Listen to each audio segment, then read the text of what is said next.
Okay, I'm going to start recording right now.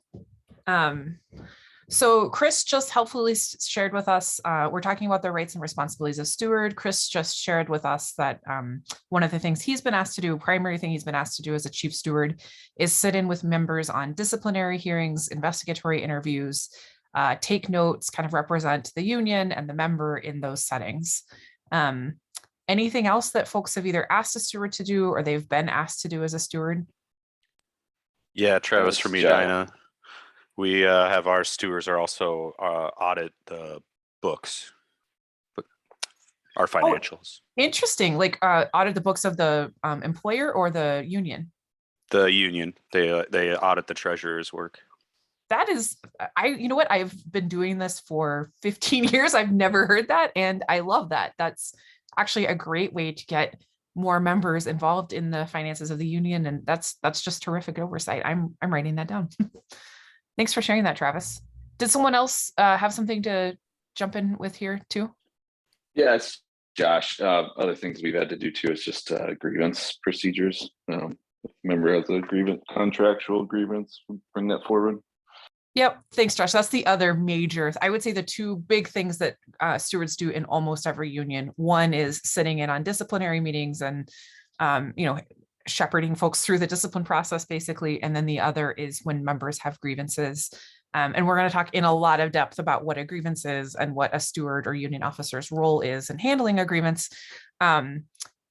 Stewards are often, at least for the initial stages of the grievance, kind of the first point of contact on the grievance. Yeah, these are great. Any other things that you have stewards do in your union?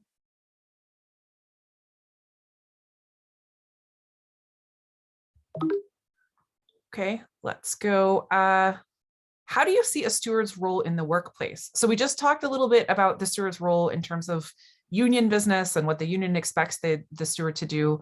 What is it that you see the steward doing when they're at work? Obviously, in addition to doing their job, right?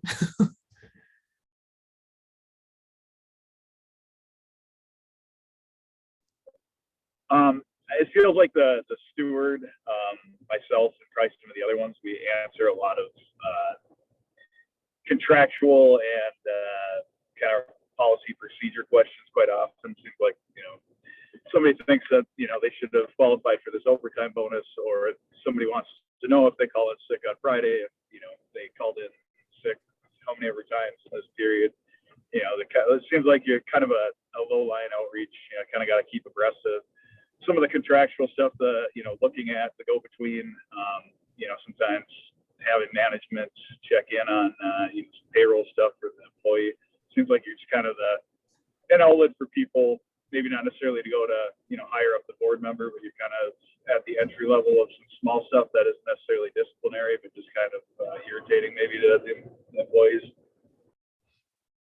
Yeah, that's great. Thank you. That's one of the main functions that a steward provides at work, right? So you're communicating both with your members and often with management, especially the kind of like, lower levels of management, the people who are supervising your members and the people who your members are, managers who your members are interacting with every day. You're making sure that everyone is aware of and compliant with the contract, the employer's rules and policies. You are helping management understand that, keep their rules and policies in compliance with the contract. You're kind of the eyes and ears on the shop floor for the union, right? So if you see any problems, if you see, we have a potential violation or there's some conflict here, you can be the first person to step in and try to resolve that issue. And you're also acting as a channel of communication back to the union to let other, if you've got a big grievance coming up or a big problem that the union needs to address, you're going to be the eyes and ears for the union that can take that back to the union. Anything else about the steward's role in the workplace?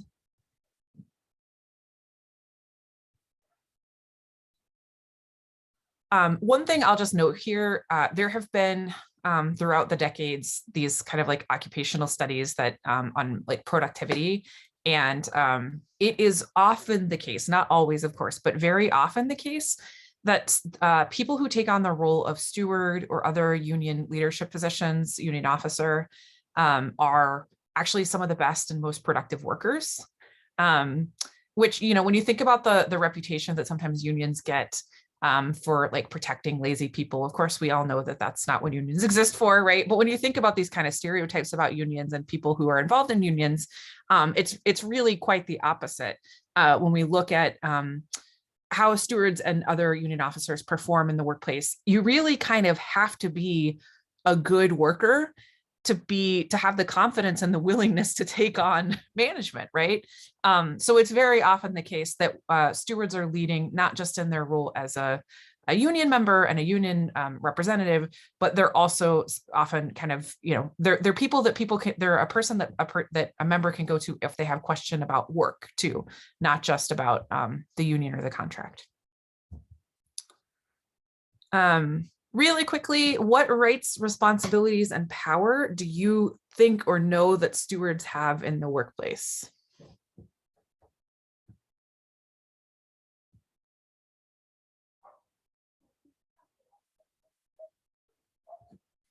Anybody? Oops. The ability to speak with management as equals and not as a subordinate. Yep, that's absolutely right. When you're acting as your role as a steward or a union officer, you have the right to speak to management as an equal. Anything else? But I believe that stewards have a big investigative power that normal employees don't have. They can ask for documents and different pieces of information to investigate grievances. Absolutely. Anything else?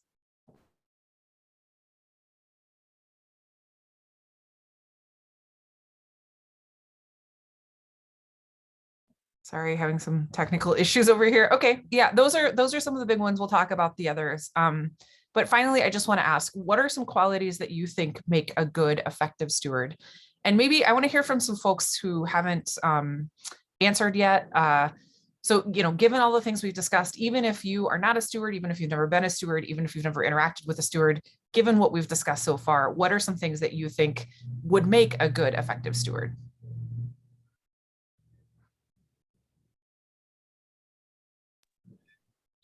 I'd say understanding both sides of the dilemma and coming up with a solution that both sides can see and understand.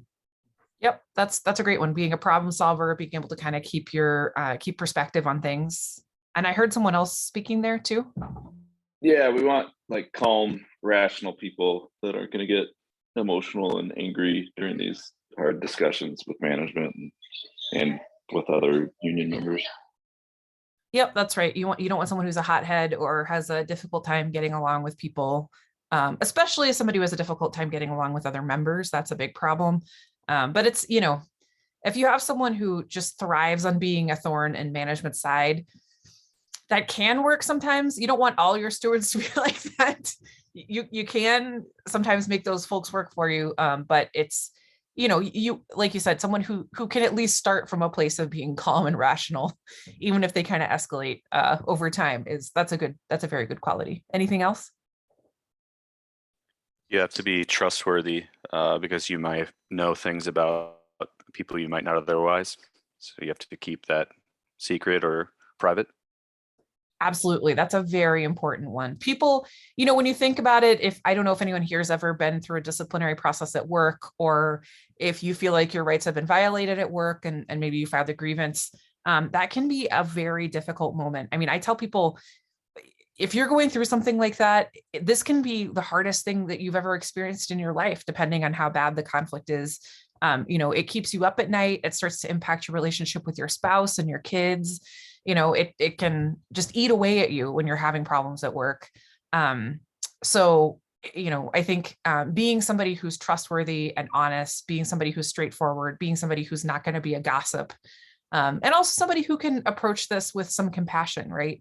Because like I said, often people are coming to their steward when they're in trouble or having a problem. And sometimes the problems are more superficial than others, right? But you're definitely, if you do this work long enough, you're going to encounter people who are having really serious problems, or they're at risk of losing their job. And that is a big emotional thing. So you want to be able to be a calm, kind of trusted rock for your members through what can be a very difficult, tumultuous time in their lives and in their work. Okay. We're going to move through this slide pretty quickly. As you can see here, there's this image of a person wearing a lot of different kinds of hats, and that's because stewards often wear many different kinds of hats in the workplace and in the union. And I just heard of a new one today, being, kind of auditing the treasurer's work. That's wonderful. So stewards are often expected to be a leader, both within the union and the workplace, an educator. And so one of the things that stewards are often, educating both members and management on is the contract or the employer's rules and policies, those sorts of things. Communicator, like we said, communicating back to the union, communicating with the membership, communicating with management. A problem solver, we already named. It's really helpful when a steward is somebody who can come into a situation, see both sides. Sometimes one side is right and one side is wrong, but really come in and be able to fairly evaluate both sides and then try to offer some solutions to help the parties move forward. In some unions, and this isn't the culture of every union, but in some unions, a steward is also expected to be a community or political activist. And so this can even be things like showing up on when another union goes out on strike. There's the expectation that people who are active within the union are gonna, so like if the firefighters go out, well, I guess you guys can't. Actually, I'm not sure that the paramedics can either, but let's say the nurses go out or something, or a union that you have a relationship with, that you would be able that you might be on their picket line. So it doesn't mean you have to get involved in like thorny political issues necessarily, but just being involved in your community basically. Also an organizer. We'll talk about this more as we get into kind of the grievance process, but often you'll have people come to you who see that there's a problem, they know that there's a problem, but they're not ready to act on it. And when you're defending your members' rights at work, you're not just defending the right of that individual member. If there's been a contract violation, you're also defending the right of the union and defending the rights under the contract.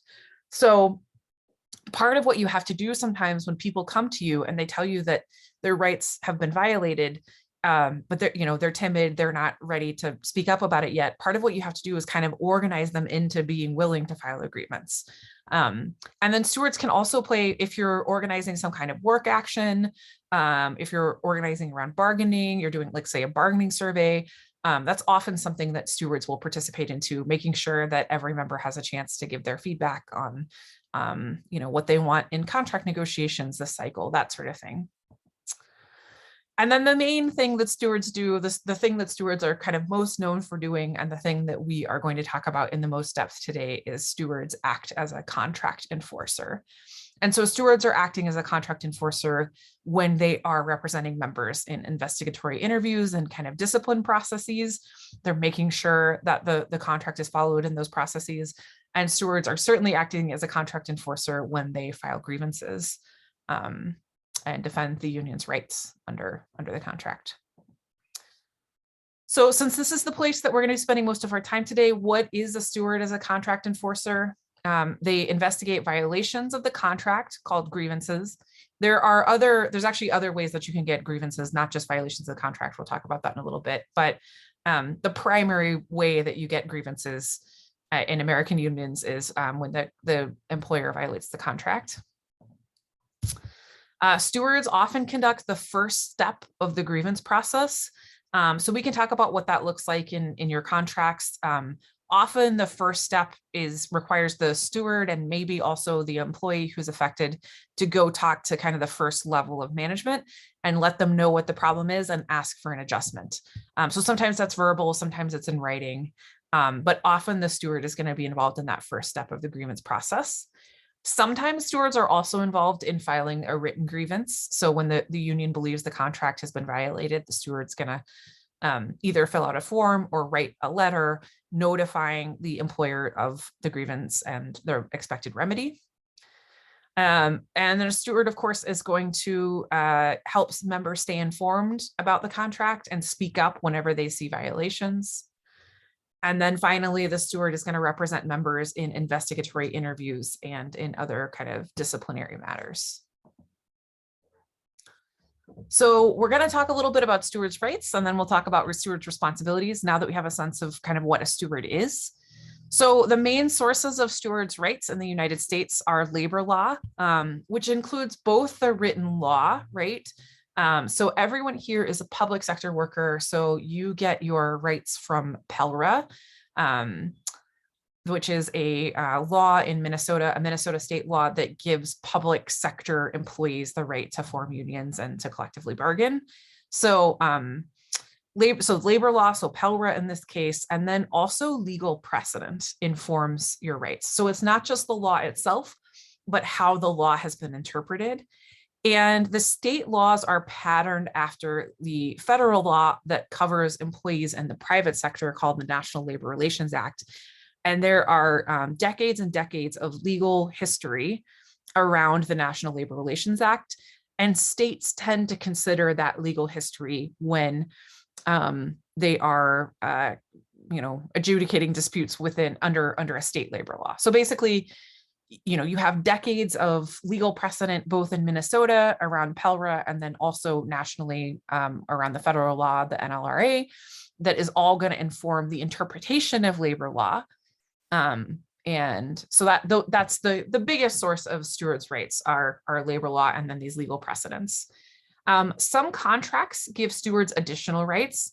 So for example, in some unions have negotiated in their contract a right for stewards to take paid time up to 5 or 10 hours a month, let's say, to investigate grievances or to serve as a representative investigatory interviews.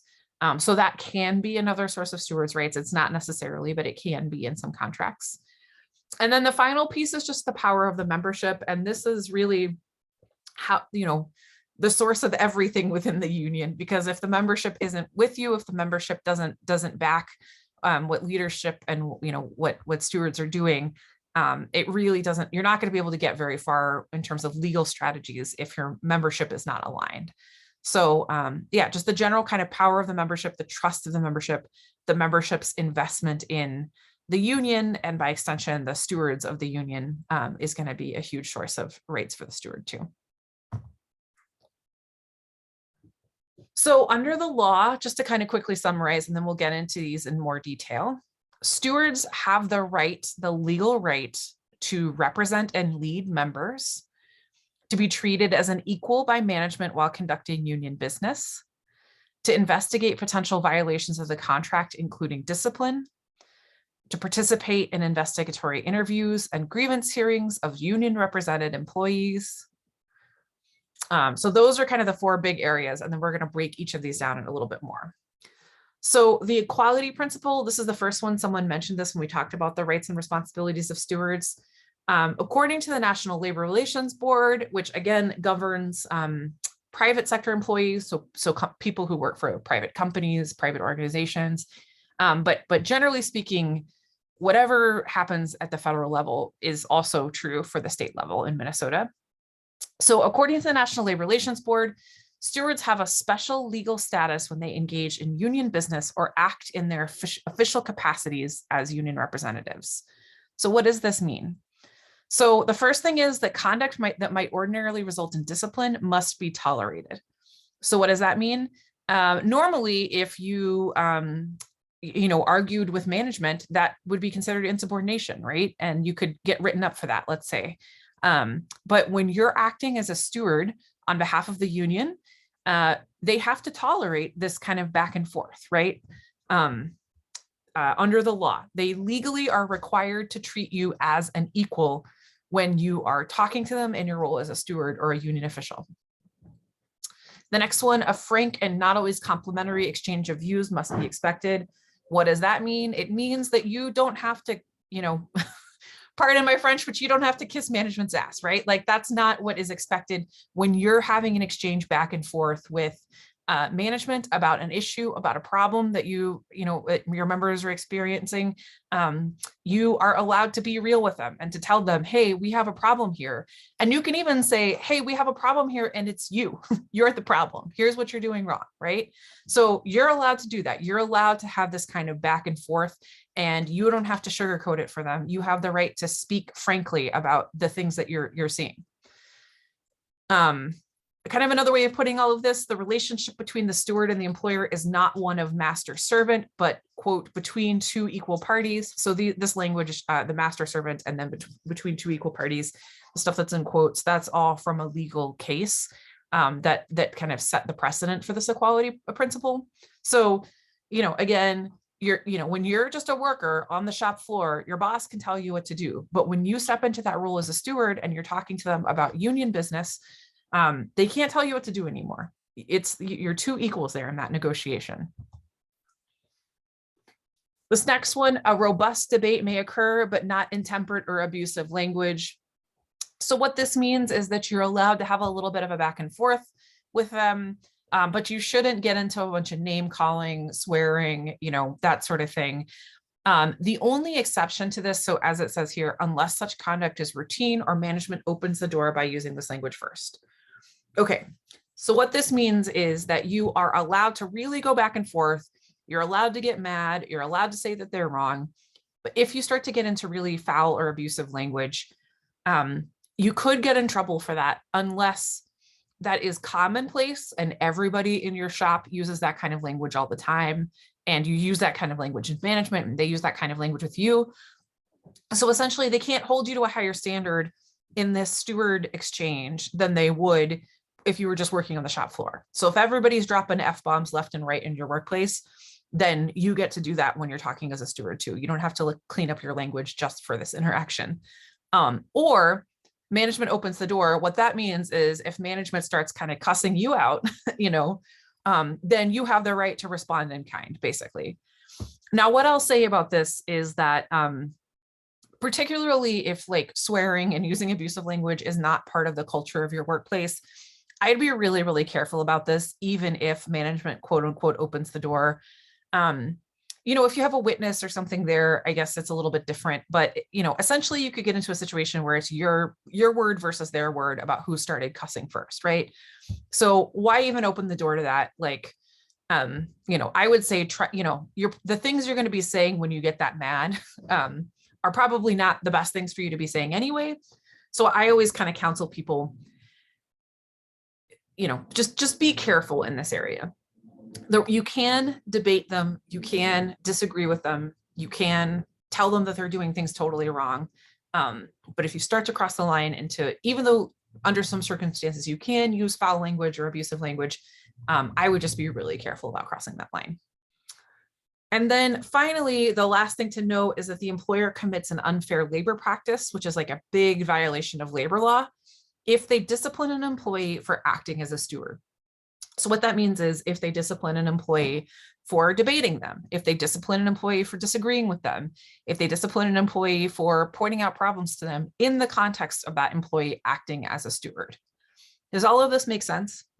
Any questions? I'm going to pause here for a second.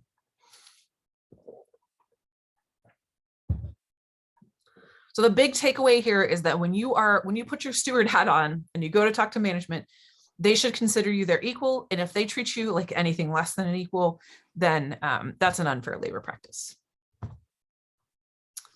I had just something real quick, Amy. Yeah.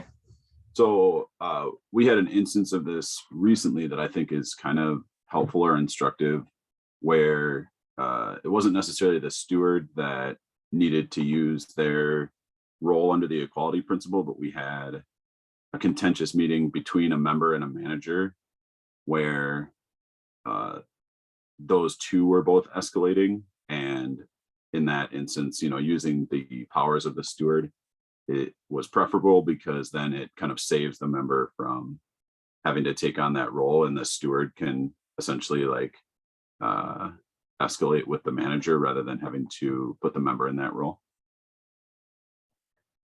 Yeah, thanks for that, Sam. That's a really good example. And that's why it's very important to have either someone who is a steward basically in the room when you're going to get into a confrontation with management that could escalate. So some contracts, as their first step, they say, have the employee talk to their manager and try to adjust the issue. And I always say, I've never seen this, but unless the contract specifically says the employee only and the steward isn't present, which would be a violation of labor laws, you're not going to see that. have your steward go. You never know when something else is, when things are going to escalate, and you're going to want to have someone there who is able to step in and get into that back and forth. Now, if you're a steward and you have an issue that's your own issue, you can act as your own steward too. You just need to be clear that that's kind of what you're doing. And I would suggest, whenever possible, trying to have another steward present to kind of represent you, just to make the lines a little bit more clear. Okay, so we're going to move into something called the equal standards principle, which sort of derives actually from the equality principle. So the equal standards principle, because you're supposed to be on equal footing with management when you're acting as a steward, the equal standards principle prevents employers from holding stewards to a higher standard than other employees. So what does this mean? This means that if people are routinely allowed to show up 3 minutes late for their shift without any penalty, then you cannot suddenly, as you are the steward and you're in some kind of situation with the boss, and now all of a sudden when you're 3 minutes late, they're docking your pay, right? Or they're writing you up.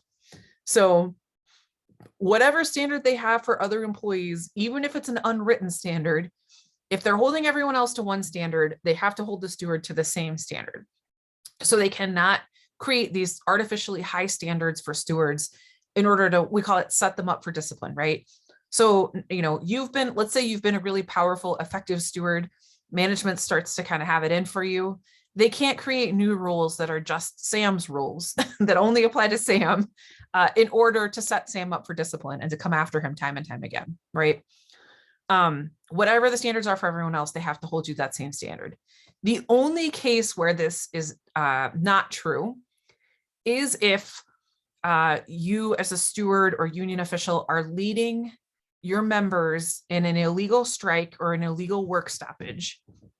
And the reason is, so they can actually discipline you more harshly as a steward or a union official for leading members into an illegal strike or an illegal work stoppage than they discipline regular members who just participate in that strike or work stoppage. And the reason is the law expects you to know better, basically. Your members may not know that the strike is illegal, but you as a steward should, or you as a union officer should. And so you are allowed, in that very narrow instance, the employer can hold you to a higher standard than they hold everyone else. But outside of that, they've got to hold you to the same standards that they hold the rest of the membership to. Any question before I move on about the equal standards principle? The next piece is the right to information. So stewards have the right to request and receive all of the information that they need that is necessary to effectively represent a grievant. A grievant is someone who has a grievance against the employer. So we're going to talk about this in a lot more detail, but I'm just going to briefly summarize it here. Any documents, any other information that is relevant to a legitimate investigation. So, and this means even if you haven't filed the grievance yet, you just think there's a grievance there, you have the right to request these documents and this information so that you can find out whether or not there's a grievance. The only things that are excluded would be proprietary and confidential information. So proprietary means like trade secrets. So if you're working for Coca-Cola, you can't ask for the secret recipe for Coca-Cola. If you're working for KFC, you can't ask for the secret spice blend, right, as part of your grievance investigation. So that's proprietary. In the public sector, trade secrets don't really exist. So that's not a barrier that we really ever run into. And also confidential information. Confidential information would be things like a member's social security number. There's really no reason as a steward or union officer that you would ever need that information. So you're not necessarily going to have the right to ask for it. But anything outside of that that is relevant to a legitimate investigation, you are allowed to request, and the employer has to fulfill that request. And then additionally, oh yeah. Sorry, I had a question. So when I first started, I think within my first month or so of being a steward, I sat in an investigatory meeting. HR and management both claim that they utilize body cam footage to do their investigation. I requested that same privilege as body cam, and then I was told that it would be a violation of HIPAA rights in that they would only give it to me if they decided to go down the discipline route. Does that sound fair in your mind? So working in a medical context, that does sound potentially, so traditionally they would have to give you the camera footage. So they were saying that there wasn't going to be any discipline at all. There was this investigatory interview, but they hadn't decided about discipline yet. And so they were saying, we'll give you the footage if there's discipline, but if there isn't discipline, we're not going to give you the footage. Is that right? Correct. They said if it does lead to, then they will allow you to view it. Yeah. Was there some other potential grievance against your members' rights that you think might have been at issue here? Like, so if your member didn't receive any kind of discipline, were you guys just going to walk away from this and let it go? Or did your member think that their rights had been violated and that was going to be shown in this video? Ultimately, I believe they just dropped it. It was just documented as a discussion. And I don't think there was any formal, as far as verbal or written. It was just documented as a discussion about the incident. And I guess ultimately we did drop it. The union member dropped it as well. Okay. That is a really interesting question. I think that they were probably within their rights. I mean, another way, if you really felt like, because they said that they would give it to you if they pursued discipline, I think that they probably kind of just barely walked the line of what was legal. Another thing that you could do, you could ask for the body camera footage, and maybe they could, if there were like patients or people with private medical data in the video, they could blur or obscure those people and only show you, enough, like most videos, I think if someone's face blurred, you can still see what's happening in the video, right? So that something like that could have been a workaround too. But yeah, I think that probably they walked right up to the line of what was legal. If they had refused to give it to you on the grounds of HIPAA, even after you knew they were pursuing discipline, that definitely would have been a problem. You would have had the right, they would have to take some action, like blurring the person's face or something. If they're using that, if they get to use that information as the base for discipline, then you get access to that information in order to defend your member. It's a two-way street. If there's a HIPAA violation there, then it's a HIPAA violation for management and HR to be looking at it too, right? And I guess that's the thing you could have said in that moment, is that, they've potentially already engaged in a HIPAA violation if HR and management have reviewed this video without the person's identity, the patient's identity being obscured. So yeah, but I guess I think the way that it played out, like I said, it probably walks right up to the line of what is legally acceptable under the right to information. Great. That's a great question. Great example. Any other questions about the right of information?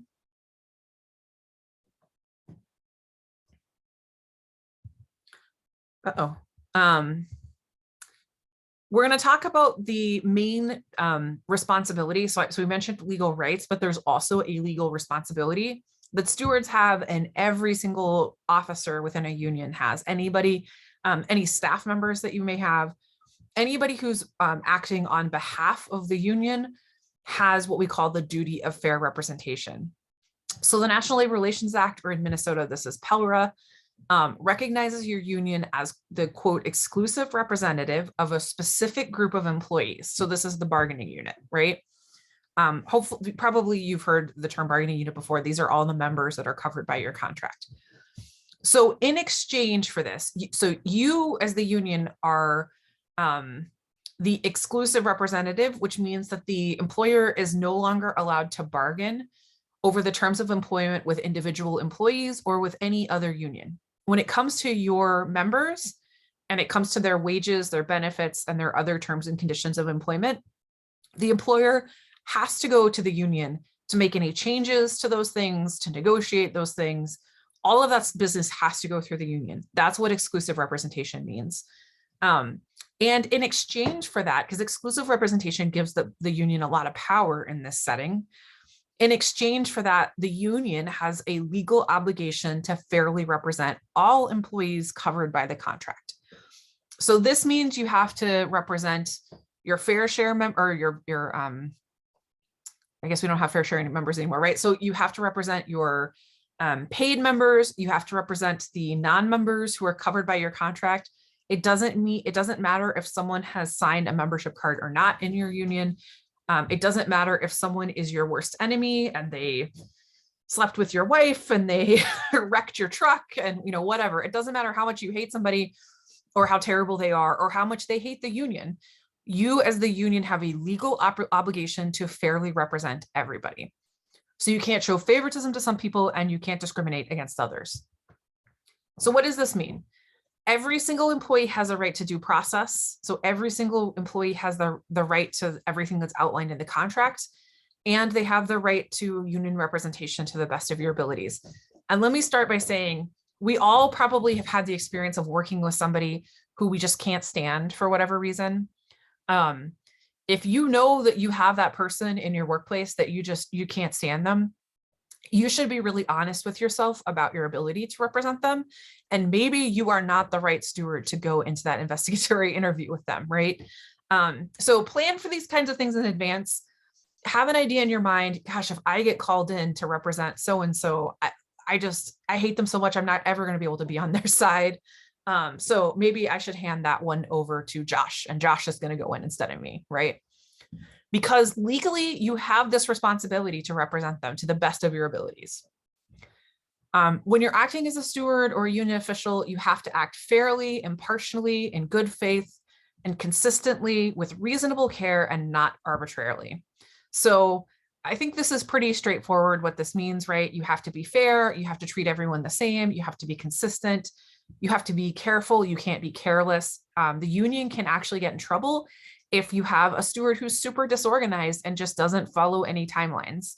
It doesn't, the most grievances, if you look at the grievance section of your contract, have timelines where you have to turn in the grievance and you have to escalate along a certain time frame. And if you have a steward who's just not good at keeping track of timelines and someone's really, really important grievance falls by the wayside because you've missed some timelines, that person has not taken reasonable care and has not fairly represented that member. And then not arbitrarily, arbitrarily also means not discriminatorily. So you cannot discriminate against someone on the basis of their race, their sex, their gender, their sexual orientation, gender identity, their religion, their country of origin, any of those things that are protected under federal and state law. You can't discriminate against somebody for those reasons. But then you also cannot discriminate against somebody because they are a member of the union or they are not a member of the union. If they are covered by your contract, you have to treat them the same way you would treat your best friend, basically, who is a, Gold Star union member. However, there are limits to this fair representation, this doctrine of fair representation. So it does not mean that you have to file a grievance every time someone comes forward with a complaint. If you do the work of a steward long enough, you will find that people come to you with these sometimes ridiculous complaints. Sometimes they're very serious complaints, but they're not a grievance. You can't file a grievance on it. So it does not mean that you have to file a grievance every single time a member has a complaint. It does not mean that you have to take every single grievance to the final step. So sometimes you have enough information to take a grievance to the first step or the second step, or even the third step, depending on how many steps are in your contract. But arbitration is an expensive and lengthy process. And most unions do not take every grievance to arbitration. Most unions are really judicious about when they take something to arbitration. They have to think it's a really serious issue, and they have to have good evidence on their side, usually, before they'll take something to arbitration. So things like discipline and dismiss, like really severe discipline or someone being fired, terminated, those are the kinds of things that unions will often take to arbitration, especially if they feel like they have some compelling evidence that the discipline was too extreme or that the person didn't do what they were being accused of. But a lot of other things, unions are not going to have the capacity to take to arbitration, and that's okay. You can go through the first steps of the grievance process with somebody and then say, sorry, we don't have enough to go forward, and you still met your duty of fair representation, as long as you're not discriminating against them or making that decision, arbitrarily or capriciously. And then finally, the duty of fair representation does not mean that you have to satisfy every single member of the bargaining unit. That is an impossible task. There are, always going to be people who don't like you or mad at you, think that you don't do your job well, and that's okay. That's not your legal obligation as a steward to make everyone think that you're, the best person who always does everything exactly right. Any questions about this, the duty of fair representation? I do just want to be very clear here that the duty of fair representation, this is really important. It's just as important as the rights that you have as a steward under labor law. And I want to encourage you, everyone, again, it's not just stewards, everyone who's a representative of the union, all of the officers of the union, anyone acting on behalf of the union is obliged by this duty of fair representation. This applies to you in the work that you're doing on behalf of the union. And it's really important to keep that in mind as you're interacting with members and processing their concerns and complaints. Amy, I did have a question about it a little bit. Yeah, go ahead. So recently we went through a grievance. I followed all the steps, followed the timeline, and then HR came back and was angry because they said that I didn't follow, that they should have been included on the being contacted with the grievance. So they said that like I violated the timeline, but I followed my contract, which pointed to our directives.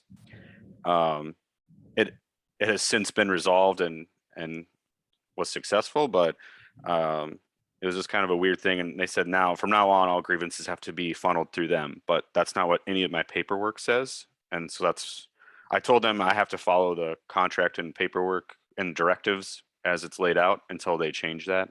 I was just curious your opinion on how that works. Yeah, I mean, I think you're absolutely right. If your contract doesn't say that you have to copy HR at every step of the grievance, then you absolutely do not. I mean, it's also ridiculous that they're putting that burden on you because they could just put it on their own managers and say, management, whenever you get a grievance, you have a responsibility to forward it to HR within, 24 hours or something. So I would say to them, this is a management issue, not a union issue. If you want your managers to tell you when we file a grievance, you need to talk to them. And if you want the union to do it, then you need to put that in the contract. Like, we'd be happy to negotiate this with you the next time we go into negotiations. But if it's not in your contract, I mean, they could potentially argue that it's a past practice, I guess. I don't know how long you've been doing this, or, It is not a past practice. I confirmed that with the past president. So this is a new thing that they're just trying to put on you. Indeed. Yeah, no, you're well within your rights to say no, not doing it. I honestly directly would say to them, this is a management issue. If you want to know about first step grievances, tell your managers to inform you when they have first step grievances. And if you want us to do it, then you need to get it in the contract. Yeah, it's like I'm happy to include them on the email, but at the same time, I don't want to have to deal with multiple peoples on a single issue who have different opinions. That's literally why we have multiple steps in the grievance process, because HR does get their turn. Honestly, what this shows me is that they have a lack of faith in their own management that they've hired. Otherwise, they wouldn't feel like they needed to be involved at every step of the process. But if they feel like they need that oversight, that's a management issue. That's not your issue. Until you agree to that language in your contract.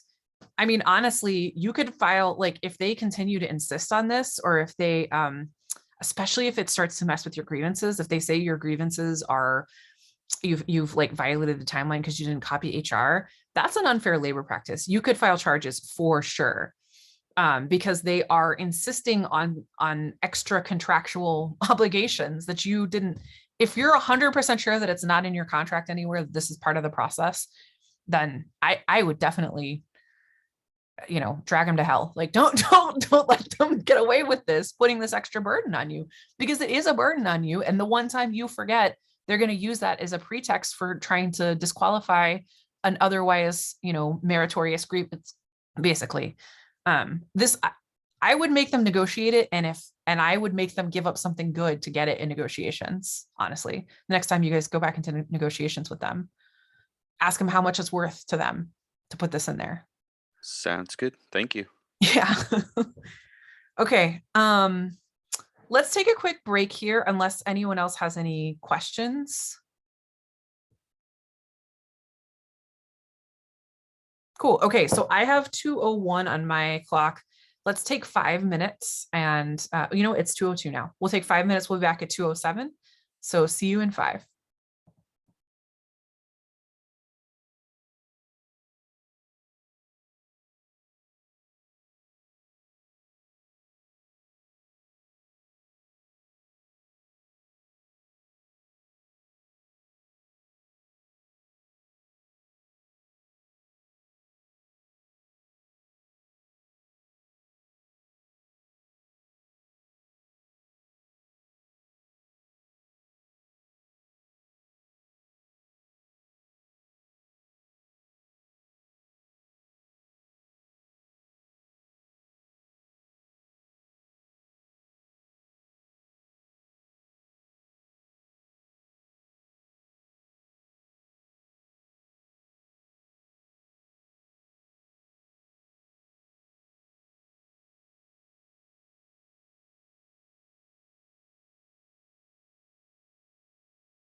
Okay, everyone. Maybe hit me with either turn on your camera, put up a thumbs up reaction or something, or drop it in the chat if you're back.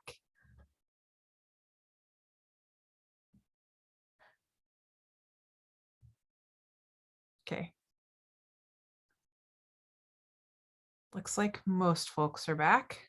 So good. Okay, I'm going to go ahead and start. Sam, okay, great. I'm going to go ahead and start the next PowerPoint.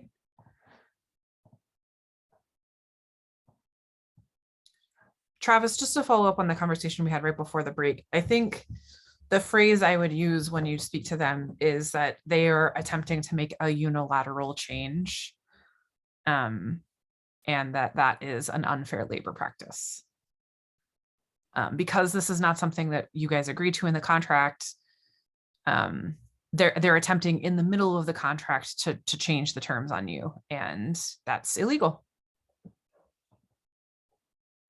That's why we have a contract. Perfect. Thanks. Yep. Okay.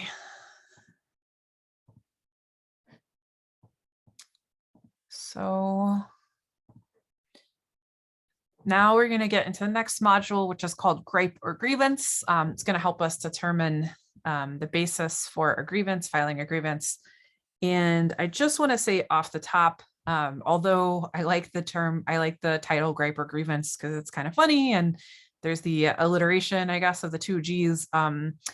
There are sometimes complaints or concerns that members have that are very serious, but they just aren't a grievance. They're not something we can file a grievance around. So not everything that isn't a grievance is actually a gripe, but many things that members will bring to you that aren't a grievance are, I would probably call them grapes. They're not as serious. So when we talk about filing a grievance is usually involves some kind of written component. It's a process for bringing a violation to the employer's attention and then getting the employer to make an adjustment so that they are no longer in violation. And what can a grievance be a violation of? First and foremost, the contract. That's actually the one we're going to talk about the least right now, because I think that's the most commonly understood. And also everyone's contract is different, right? But if the employer acts in such a way that they're violating the language of your contract, the vast majority of the grievances that you file are going to be the employer, violating your contract. They didn't follow the seniority procedure for promotion. They're not, paying people on the right day. They're disciplining people. They're jumping ahead steps in the disciplinary process or something like that. All of those kinds of grievances, the vast majority of the grievances that you see are going to be violations of the contract. But you can also file a grievance for other reasons. You don't have to limit your grievance to just violations of the contract. So a grievance can also be a violation of past practice. That's probably the next most common thing that we see in grievances. The employer's own rules, management's responsibility, the law, just cause for discipline. Oh, there's 6, sorry. So we are going to talk about each of these in a lot more detail, so don't worry about trying. And I should also tell you right now, these next 2 PowerPoints are going to have a lot more kind of dense information on them, and I will provide PDFs of these PowerPoints, so don't feel like you need to write all of this down. And then I also have some electronic handouts that summarize kind of the most important parts of the gripe or grievance exercise too. Okay, so first we're going to talk about past practice. Has anyone ever filed a past practice grievance before, or have any familiarity with the concept of past practice?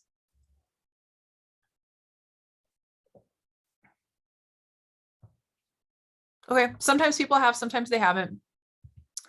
I'm going to give you the standard definition of past practice that existed for like 50 years. It got modified a little bit during the Trump administration, but I would expect it to revert back during the Biden administration at some point. So I'm just going to give you the kind of tried and true old version of what past practice is. A clear and consistent response to a recurring situation over a substantial period of time, recognized and accepted by both parties. So it's a clear and consistent response to a recurring situation, something that happens over and over again over a substantial period of time. So it can't just be like it happened for a week or two. Recognized and accepted by both parties. So it can't just be something that people were doing without management knowing. It has to be something that everybody, clearly understood was happening. And then suddenly management changes it up on you. That's typically what happens. So the classic example that I like to give when understanding past practice is what I call the coffee pot example. So imagine that you have a company break room, and for 25 years, the employer has had a coffee pot that they maintain, and they provide ground coffee and filters and water and creamer and all the stuff you need for employees to make their own coffee, right? And so even though this is not something you've ever talked about in contract negotiations, it's kind of an understood benefit of the job. And if we go back and look at the last slide, they've provided this coffee pot for 25 years. It is a clear and consistent response. They keep buying more coffee for it, right? To a recurring situation over a substantial period of time. They've provided this coffee pot for years and years and years, recognized and accepted by both parties. It's very clear that both the employer and the union and the members understand that there's this coffee pot that members have access to. So that's the hypothetical scenario. There's this coffee pot, the employer's provided it, they've provided the coffee, the creamer, whatever. They've been doing this for 25 years. All of a sudden, they face some, budget challenges or something, budget shortfall, and they decide that one of the things they're going to do to try to, adjust the budget is that they're going to get rid of the coffee maker and get rid of the coffee. They're not going to provide it anymore. And now employees are going to have to provide their own coffee. Now, this seems like a pretty trivial example, unless you're someone like me who's like really hardcore addicted to coffee, and this might be devastating for you. But it seems like a pretty trivial example because people can just bring their own coffee to work, right? But the point is that once this past practice has been established, the employer doesn't have the right to change it anymore. If they want to change it, they need to bring it to the union and bargain over it. So even something as kind of insignificant as a coffee pot, and often the kinds of past practice grievances that we see are not about things that are this insignificant.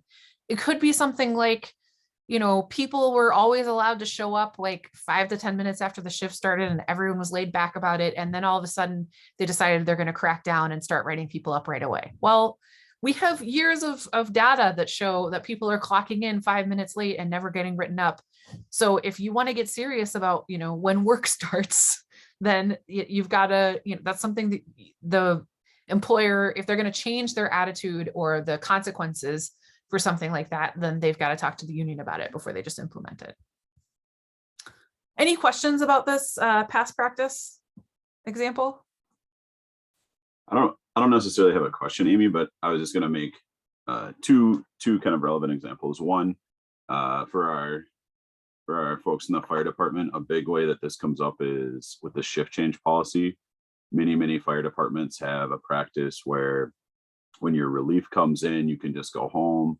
And obviously this varies place to place, but that's very, very common. But that's something that does get changed from time to time. And this is a perfect example of a very meaningful past practice that is impactful to you guys. And then in HCAPE, we actually have a big example of this that will likely be in public arbitration very soon. We, for the over 20 years, have had a scheduling committee. That committee has worked with management to do our yearly schedule build, which is very dynamic, unlike the fire department where they have 24-hour shifts. Our shifts change all the time. And with a recent chief decided to cancel that committee abruptly. And so now we have a big fight brewing over past practice in the schedule committee. Thanks. Those are great examples. Amy, quick question for you. What, like, that substantial period of time, like, what does that, a time frame for that? I mean, it's pretty vague, but is it, as a contract period? Is it 3 years, 5 years, 10 years? Like, what does that, how's that been defined, I guess? So different arbitrators have defined it differently. One of the most commonplace definitions would be prior to the current contract period. So if you are working under a contract that you signed in 2020, then the idea would be that the past practice is something that existed before you signed that contract in 2020, right? But I worked for unions, and I've seen unions try to go after kind of more aggressive examples of past practice. So, I think the very, very earliest I would say something could be established as a past practice would be a matter of months. I don't know if that's 3 months or 6 months, but I probably wouldn't try it before the kind of 3 to 6 month threshold, I think. And yeah, and like I said, like a common standard, there isn't a true common standard that every arbitrator would use in this case, but in past practice, but it does, if you can argue that the practice has at least extended back beyond the current contract that you're working under, that's really compelling, because if the employer wanted to change it, they had the opportunity to change it when you were in negotiations, right? In 2020, let's say. So if they didn't change it and it was something that already existed and they didn't change it in negotiations in 2020, they have that opportunity. They chose not to make that change. They chose not to go negotiate about it with the union. So it really kind of locks them in for another round of contract cycles. This is another thing. I'm glad this question kind of came up, because sometimes unions will strategically choose not to include certain subjects in bargaining. So for example, if at any point along the way, the union had brought it up in bargaining and said, we want to get it in the contract that we have this coffee pot and that the employer is always going to maintain this coffee pot, there is the danger that by bringing it up in bargaining, the employer will start to reevaluate it and be like, you know what, actually, we don't want to be committed to providing this. Once you've talked about it in bargaining and the employer says no, they don't have an obligation to, it's not a past practice anymore. Now this is something that you've actually discussed in bargaining. And if you don't get it in the contract, then you're out of luck. So if you have a past practice that is to your members' benefit, sometimes strategically you won't bring it up in negotiations because you don't want to give the employer an opportunity to kind of go the other way on it, I guess I would say. So I'll just say really quickly, the Trump administration issued some guidance in a ruling like in the beginning of their administration. And I don't know if you guys know this, but the National Labor Relations Board, the federal board that ultimately hears kind of the most important labor law cases, like if there's been a violation, it switches back and forth between Republican and Democratic administrations. So when there's a Democrat who's president, there are like 3 Democrats and 2 Republicans on the board. When there's a Republican that's president, there are 3 Republicans and 2 Democrats on the board. And then labor law, the interpretation of labor law tends to kind of swing back and forth between Republican and Democratic administrations. This isn't always exactly how it works, but typically speaking, when you have a Democratic president, the labor board is a little bit more favorable to unions and workers on their decisions. And typically when you have a Republican administration, the board is going to be more favorable to businesses in their decisions. So no one in this room is covered by the National Labor Relations Act, the federal law. And so sometimes it can actually take a while for changes that are made at that level to trickle down to public sector employees who are covered by PELRA. But I will say that because the Trump administration changed their guidance around what counts as a past practice in like 2017 or something, it definitely made the issue much more confusing for unions in the private sector. So unions who like people working for companies. And, I'm not sure to what extent that's filtered down to the public sector in Minnesota. My guess would be that it probably hasn't very much, and that you can probably rely in Minnesota in the public sector on this old definition of past practice pretty reliably, at least so far. I think the most important thing to say is that about the Trump administration guidance is that it just made things more confusing and made it a little bit harder for unions to win past practice grievances. So Again, I expect that to be overturned. I don't think that that will very likely impact you guys in the public sector in Minnesota anyway, but just to kind of name, that's something that happened under the administration. And that's one of the things that's so frustrating, kind of no matter which side you're on. Like I talk to people in labor relations and human resources who are on the management side. They're frustrated by it too. The guidance swings back and forth. So it's like a pendulum depending on who's in office. And I think in some ways, everyone would prefer a little bit more consistency. It's too bad that labor rights are kind of a political football, but that's how it is, at least right now. So just know that. Okay, so that's past practice, unless anyone else has any more questions or comments about past practice. Okay, the next thing we're going to talk about are the employer's rules and orders. So the employer can actually cause a grievance by giving someone, a worker, an individual, or giving a group of workers rules or making orders that are themselves in violation. So if the employer issues a new rule or a new order during the contract, so we're talking, you're not outside of the contract period, you're covered by a contract right now, those rules and orders must abide by the contract. So they can't tell you to do something that it violates the contract.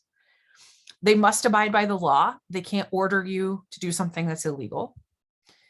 They must be related to safe and efficient operations. So they can't tell you to do something that isn't about either safety or about kind of the bottom line, efficiency in operations. So they can't just like arbitrarily come up with things for you to do. And they must be reasonable. So the example I always like to use, there was a case that went to the board, I don't know, 10 years ago or so, I think, of a construction worker on a construction site where hard hats were required. And for many, many, many years with this employer, the construction workers were allowed to put stickers on their hard hats. So they were, you could put like your favorite band, or people put political messages on, whatever. They put kind of personalize their hard hats by putting stickers on them. Well, at some point, the employer and the union got into really difficult negotiations, and someone on the job site put a union sticker on their hard hat. And then other people on the job site started putting union stickers on their job hat. And all of a sudden, the employer came out with this new rule that you can't put any stickers on your hard hat, right? So this is actually a violation of like several different parts of labor law because they were specifically targeting this union activity.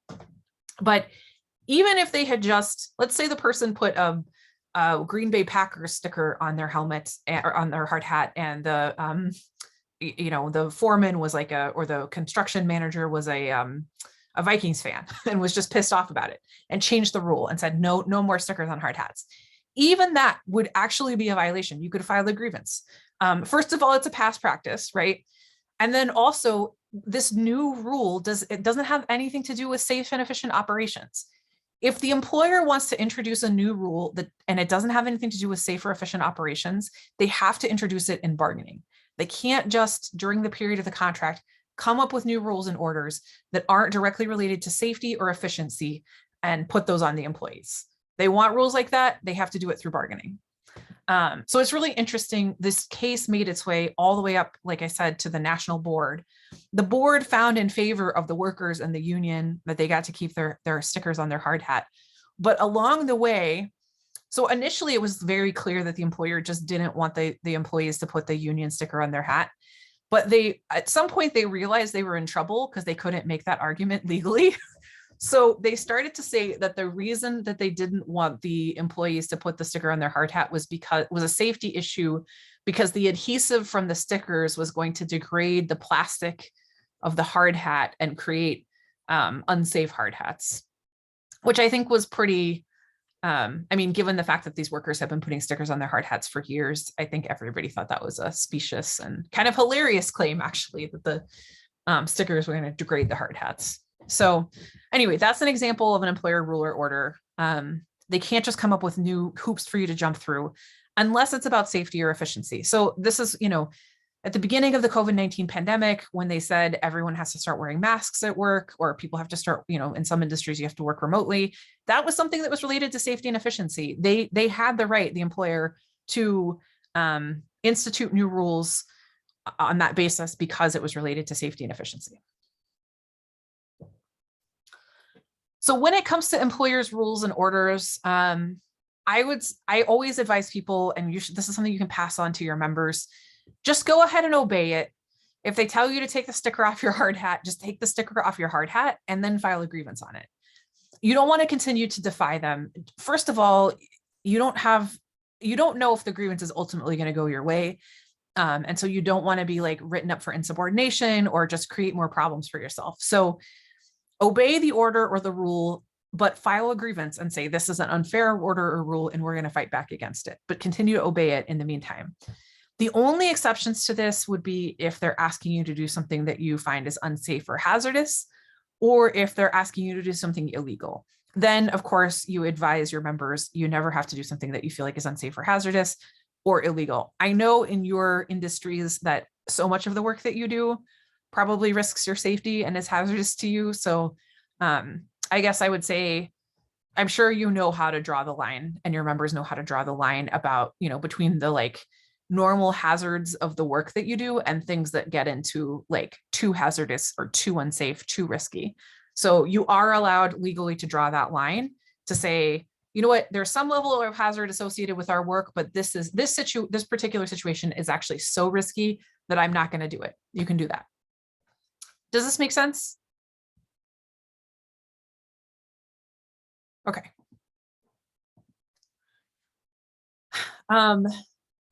I see something in the chat here. Oh, good. Yep.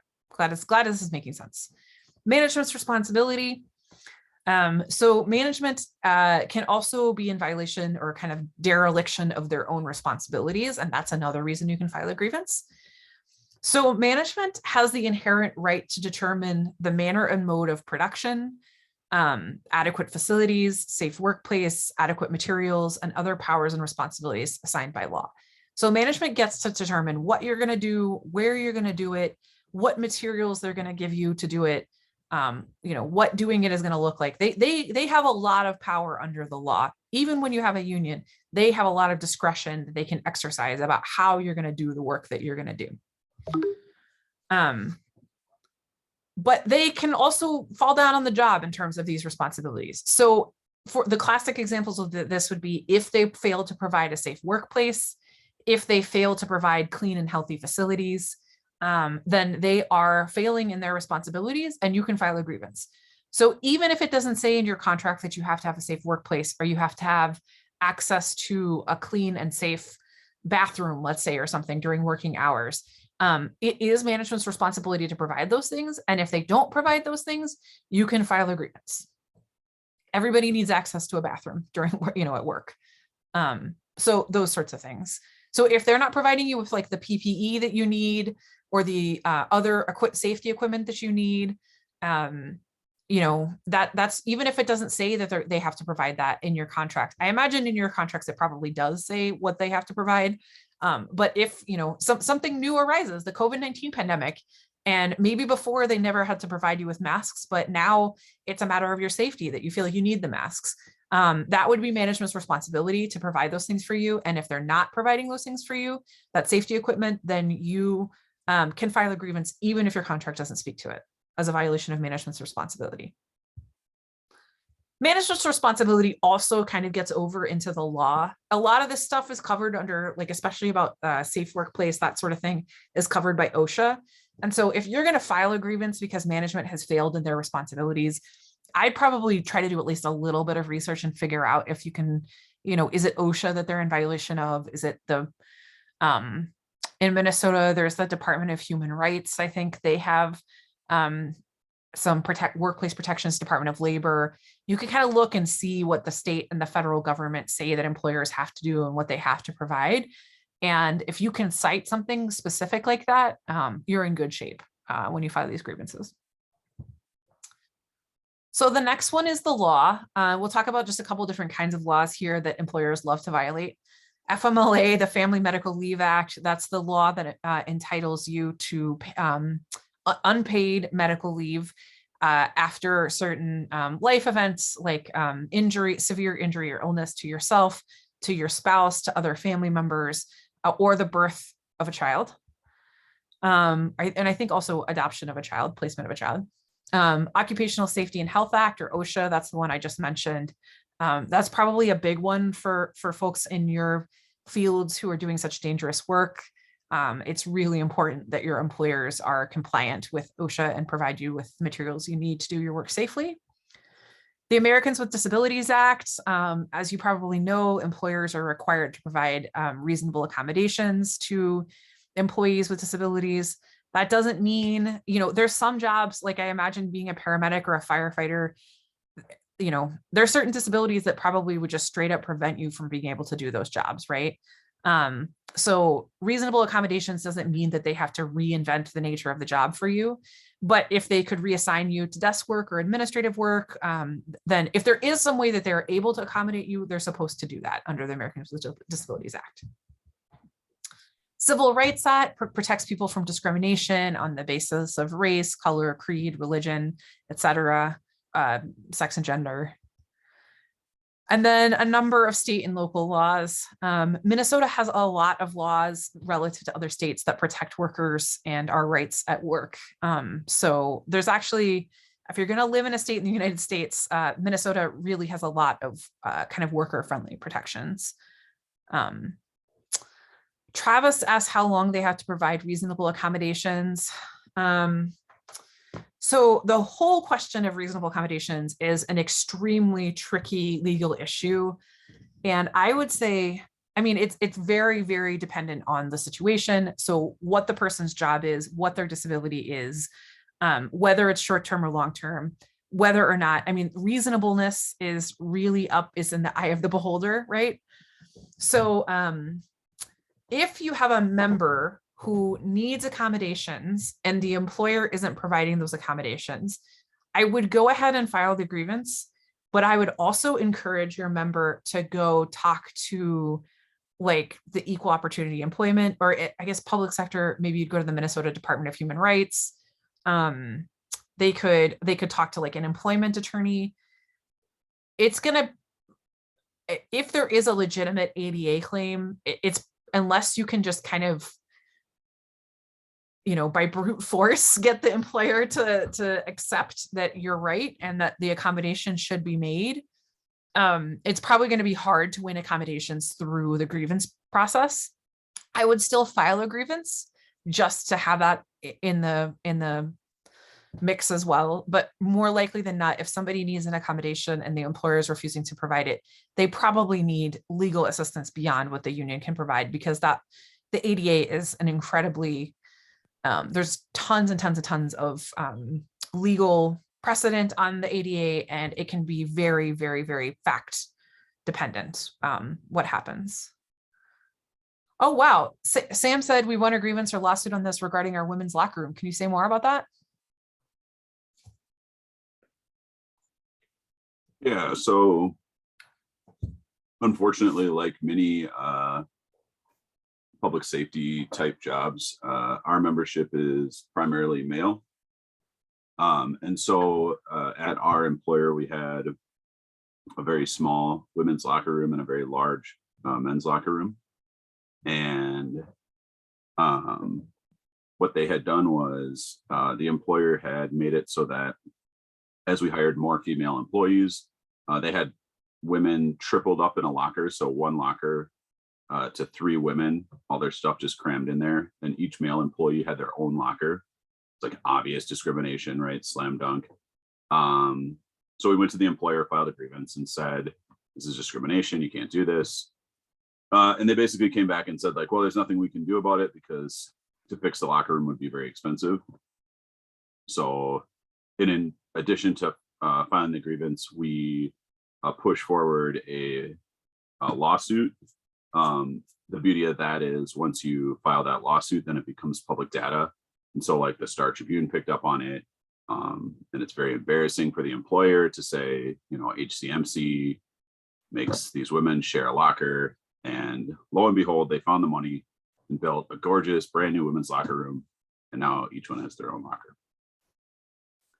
Thanks, Sam. That is a great example. And so that would be under the Civil Rights Act. You have to provide equal accommodations for, people regardless of their sex or gender. So yeah, that's a perfect one. I think that strategy of when it comes to these like big federal laws, you might have to pursue a legal strategy in addition to a grievance process. But certainly, we see this with, in the university setting, this happens all the time too. It's been resolved in some universities to some extent, but there's been a really huge disparate treatment in terms of women's and men's sports and female and male athletes and that sort of thing. So suddenly they can always find the money, it seems, when when the Star Tribune finds out about it and when they know they're about to be sued into oblivion. So good. That's a great example. And certainly if you see any other patterns of discrimination, that's always something we tell people to watch out for. Unfortunately, discrimination is still a real part of our society, and that includes our workplaces. It's really important as the union, part of your duty as the union to fairly represent all your members is to make sure that when you see discrimination, that's something that you deal with swiftly.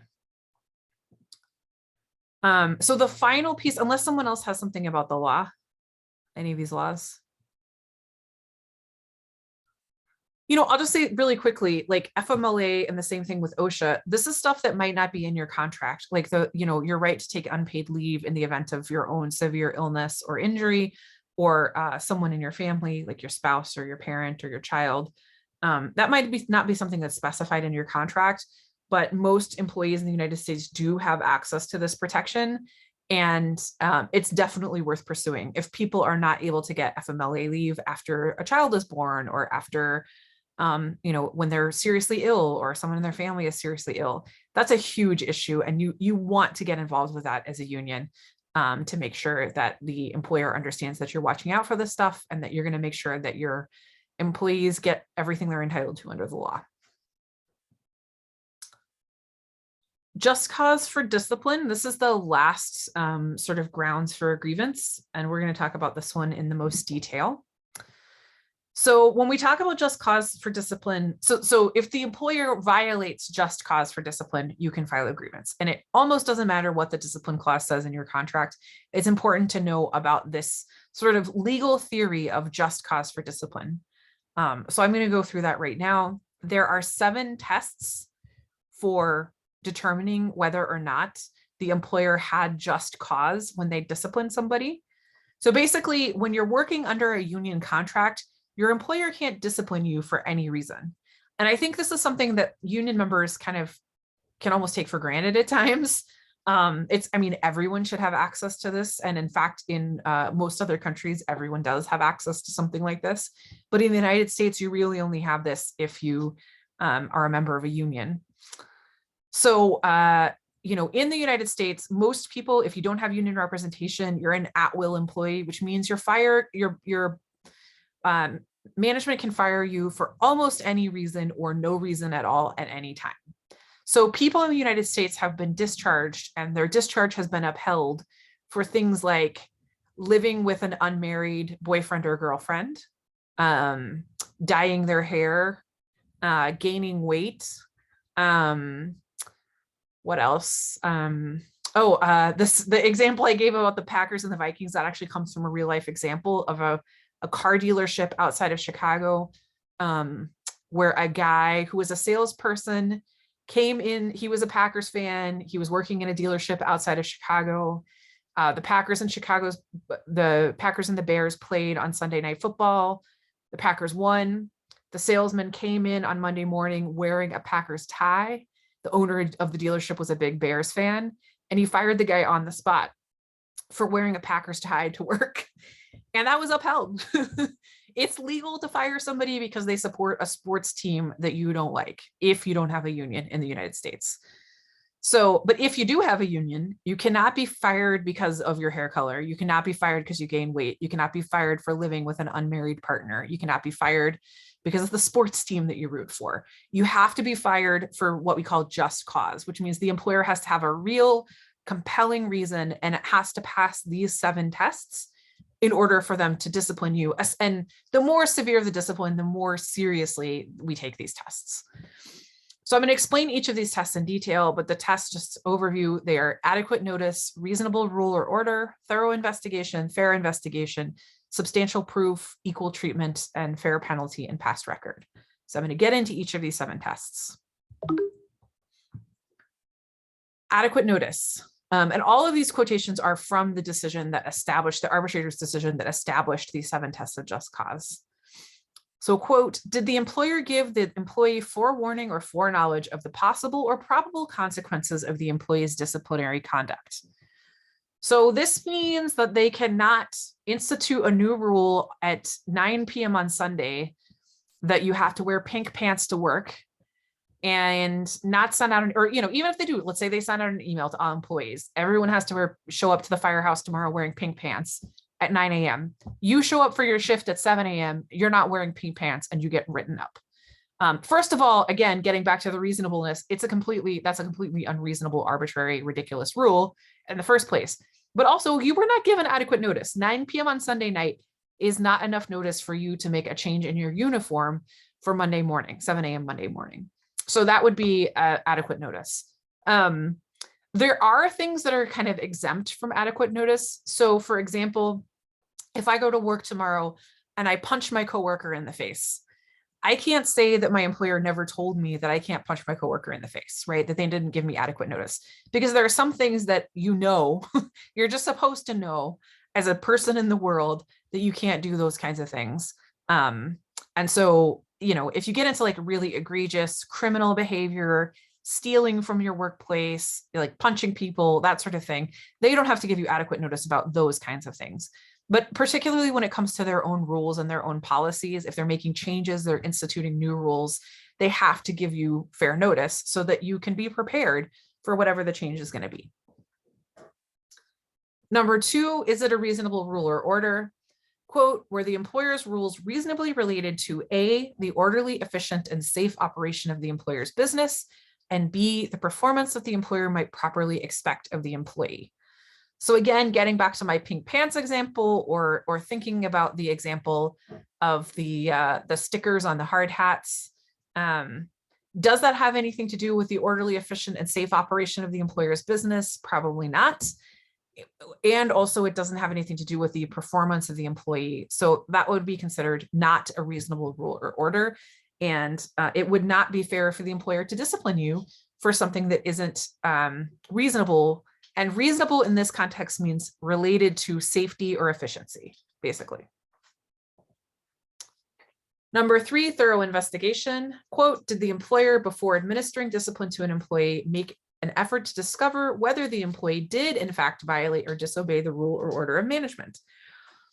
You might be surprised to hear this, or depending on the managers you've had in your life, maybe you wouldn't be, but sometimes employers just accuse people of doing things without doing any kind of investigation. Or maybe, a frontline manager says, Chris did this, Chris did such and such, and upper management just takes it at face value because the frontline manager said that without kind of conducting any investigation, right?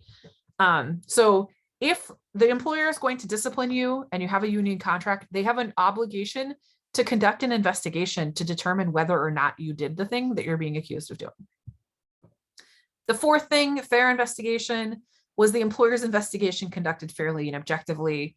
There are lots of ways that sometimes this one comes back. Often,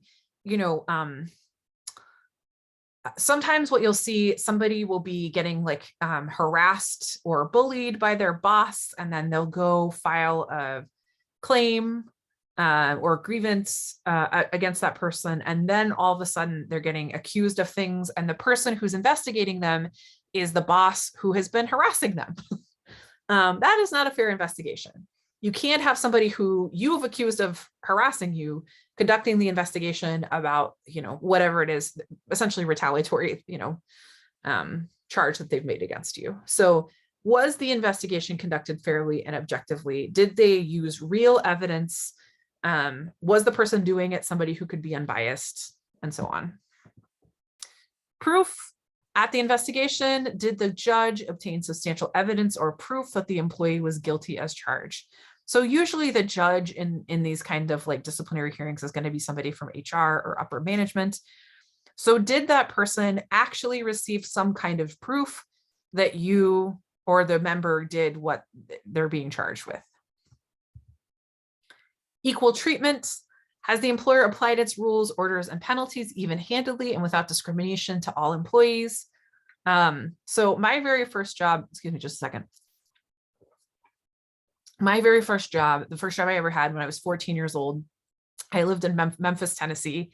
And the only place I would hire 14-year-olds where I lived was Chick-fil-A, the chicken place. So I worked at Chick-fil-A, and our manager had his favorites. And at that time, if you were working at Chick-fil-A, you were eligible. You could get, if you worked an 8-hour shift, you could get a meal with like a 20% discount or something. You get an employee discount, but you still had to pay for it. But some people who were the manager's favorites, he would ring up the meal. So some people were having to ring it up and pay 80% on the meal, and some people were getting it totally free. So that's obviously unequal treatment, right? And if you were one of the people that he expected to pay for it, you better ring it up, or else you were going to get written up for like stealing from the company, essentially, right? Even though he was letting his friends get all these meals for free and never having to pay for it. So has the employer applied its rules, orders, and penalties even-handedly and without discrimination to all employees? Is everyone being treated the same? We're all working under the same rules, but we know that that doesn't mean that everybody is being treated the same way. And so this can be discrimination on the basis of things like race or sex or gender, or it can just be favoritism. And I will tell you, this is a place where you can often get discipline either reduced or completely eliminated, because it's very, very common that employers are not applying discipline completely evenly to all employees. It's just kind of human nature in a way that we all have people we like better and we like worse. And when we have power over them, often that comes into play. So this is something I always encourage people to look very closely at. Is the manager's cousin getting the same treatment as the member who they just wrote up for discipline? And then finally, the last one, this is kind of like a twofer: fair penalty and past record. So was the degree of discipline administered by the employer in a particular case reasonably related to A, the seriousness of the employee's proven offense, and B, the record of the employee in his service with the employer? Okay, so A, the punishment, the crime, the penalty has to fit the crime, basically. That's what this is saying. So seriousness of the employee's proven offense. If you are 5 minutes late one time and your employer responds with a 3-week suspension, unpaid suspension, that's very, very severe discipline that is completely out of proportion to the offense, which is being 5 minutes late, right? So the discipline has to be in proportion to the offense. However, the employer can take your past record into account. So if you've been 5 minutes late and you've been written up and written up and written up, and you've gone through this whole disciplinary process, and maybe this is like just an escalation of that process because you've had 35 write-ups for being 5 minutes late in the last 3 months, then maybe it's okay for them to escalate to a more kind of severe form of discipline, right? The spirit of the law here is that arbitrators, they want to see not only that the punishment fits the crime, but also that employees have been given the opportunity to correct the behavior before really severe punishment is dealt out, essentially. So that's A, the seriousness of the employee's proven offense. And then B, the record of the employee in his service with the employer. If somebody's been there for 25 years and has always gotten excellent and good, employee reviews every year and has always just had a stellar record and never had any problems, that person is actually supposed to receive more consideration when they do commit an offense than somebody who's just been there for, 4 weeks, right? So, you know, you have somebody who's been working there 25 years, who's been a really solid employee, like done really well. And then one day they show up drunk for work. Now in the state of Minnesota, people who show up drunk for work or who have suspected substance abuse are supposed to be offered counseling and are supposed to be offered the opportunity to kind of deal with those issues before they get fired anyway, whether or not they have a union, which is great law here. But you know, somebody who's been a great stellar employee for 25 years and then shows up to work drunk one day is supposed to be treated differently, even though showing up to work drunk is a very serious offense. And particularly, I would think in your industry, showing up drunk for work would be pretty serious. But that person who has a long time record of good performance with the company should be given more consideration than somebody who it's their 3rd day on the job and they show up drunk for work. Right? So that's what the past record means. If someone has a history of good performance and has put in their time with the company or with the organization, then that should be taken into consideration when their punishment is dealt out, essentially. Does that make sense? Any questions about that? So again, just cause discipline has to pass all 7 of these tests, every single one of them. So when you have a discipline case, it's really helpful to go back and look at these 7 tests and just go down the line and see where the holes are, because it's so often the case that employers don't have adequate proof, or there wasn't a fair investigation, or, you know, the penalty doesn't match the crime or whatever. When you're defending people in discipline settings, you want to really make sure that you are tuned into these 7 tests of just cause. Okay, so what constitutes a gripe versus a grievance? When someone comes to you with a complaint, how are you going to determine if it's a grievance or if it's a gripe? So the first thing you want to do is look to the 6 grounds for a grievance. So those were at the beginning. Those are the things like the contract, the law, past practice, those kinds of things. Is there a violation? Is there a violation of the contract? Is there a violation of the law? Is there a violation of past practice? If a complaint or a gripe is not covered by any of those 6 grounds, it's typically not going to be a grievance. It doesn't mean it's not a real problem, doesn't mean it's not a serious problem, but it does mean that the union probably can't file a grievance on it. There may be other avenues of relief available for the employee. However, Sam, I'm glad you mentioned that example of the lawsuit where you know, it became a matter of public record and the Star Tribune was reporting on it. If there's a really, I mean, particularly in the public sector, the news media loves to, you know, all these juicy, salacious stories about the public sector. I'm sure we all know. So, you know, sometimes you can take advantage of that. If you have a situation that's fundamentally unfair, but you don't feel like it's covered by the contract. And I would say the classic example of this is like bullying behavior that isn't really harassment. So you might have a manager who engages in some pretty severe and abusive bullying, but it's not like sexual harassment, for example. It's just really abusive conduct. That can be really, really hard for people sometimes. And that can be a really serious, I mean, that's a really serious issue when you're being bullied. But it may not be something that you can grieve. And, but there might be other things that you can do. So for example, you could have a picket, an informational picket, where you let people know that, you know, HCMC hires abusive bosses. So I'm not suggesting you go out on strike, but I'm saying like, you could just do like an action where you distribute leaflets and let the public know as they're coming in and out of the building, hey, the hospital you're going to hires abusive bosses, right?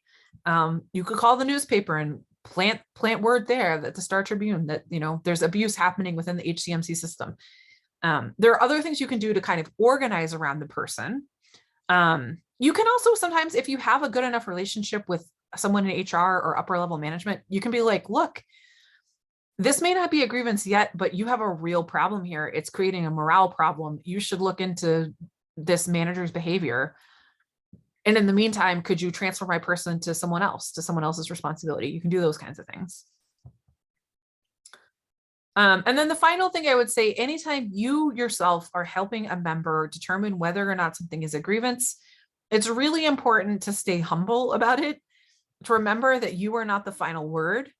And I think it's important for unions to actually have an internal structure where if somebody doesn't agree with they come to a steward and the steward says, this isn't a grievance, it's a really good idea for the union to have a backup, whether that's another steward. Some unions form a grievance committee or have a grievance officer, but you want to have someone else within the union where they can appeal it. First of all, to make sure that you're satisfying your duty of fair representation. And second of all, because sometimes we miss things. I mean, it's happened to me before when I was working for a union handling grievances. Sometimes somebody comes in and I didn't see a grievance, but then the next person looks at it and said, oh yeah, this is a violation of this part of the contract that you just weren't thinking about, right? So it's really important to have some backup, particularly if you don't think that there's a grievance.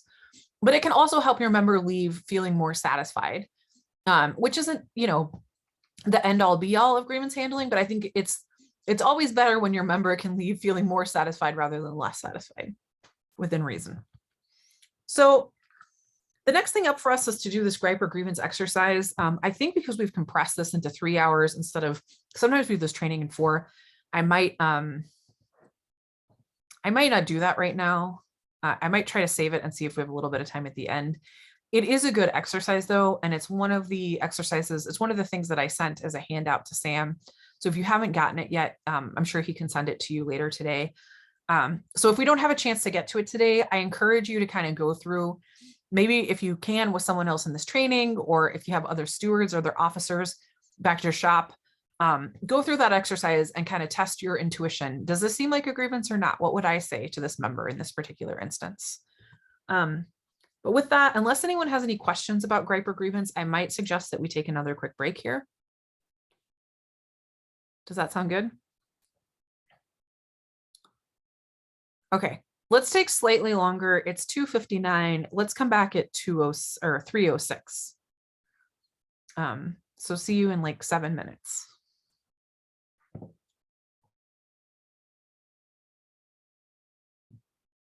Okay, so I turned recording back on. And we are going to get into investigations, investigatory interviews, and grievance handling. I'm probably going to move through some of this, both the stuff on investigating and writing grievances pretty quickly, just because I feel like most unions have their own pretty clear processes for investigation and grievance writing.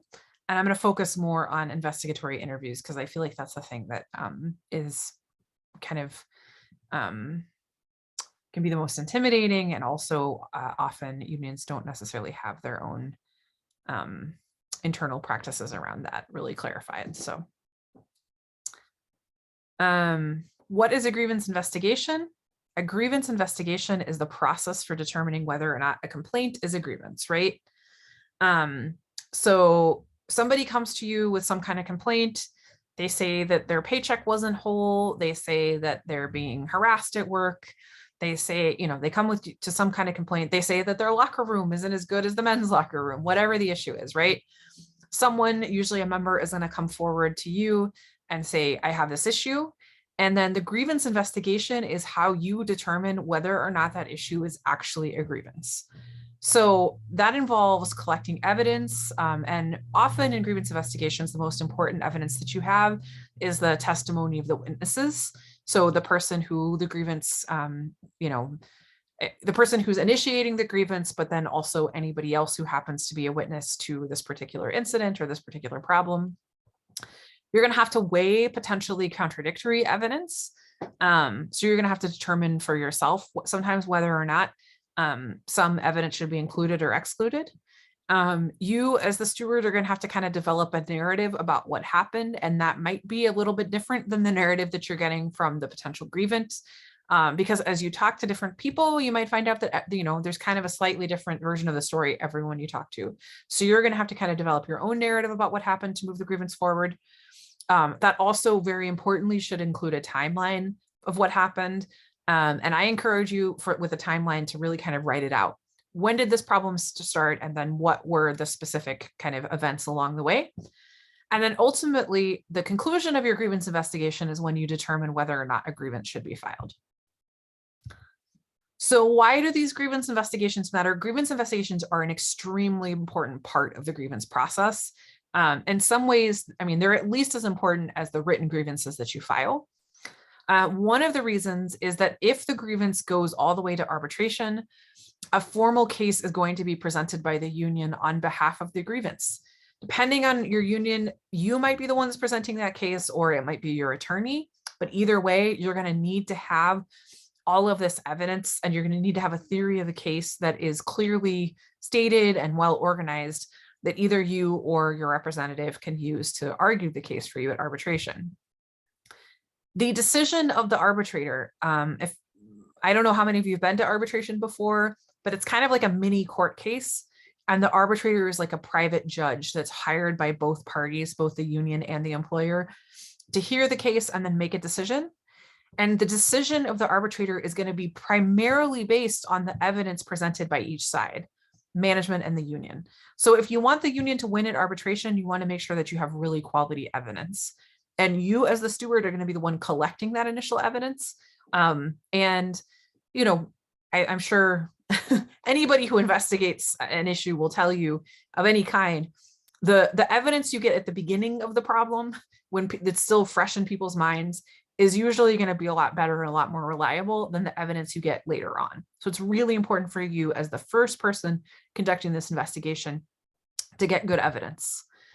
So timely and accurate collection of evidence is going to result in better evidence for arbitration, which is going to make it more likely that the union will win the case at arbitration. And I just want to say really quickly, just a quick note about arbitration.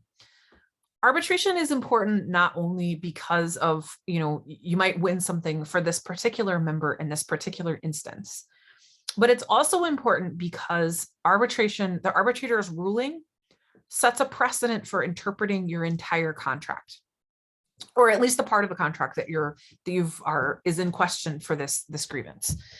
So if you do kind of a bad job collecting evidence and you take a bad case to arbitration, even if the union is right and there really was a grievance, if you're not able to prove it, you might get a ruling from the arbitrator that invalidates that part of your contract, which means that for the rest of the time that you and your members are working under this contract, that part of the contract is going to either be invalid or have an interpretation that really favors the employer. So what happens at arbitration doesn't just impact the particular member who is named in the case. It actually impacts everybody who's working under the contract for the duration of the contract. So it's really important to take this very seriously, the grievance investigations. Like the very basic approach that you need to take when you're approaching grievances: who, what, when, where, why, the 5 W's, right?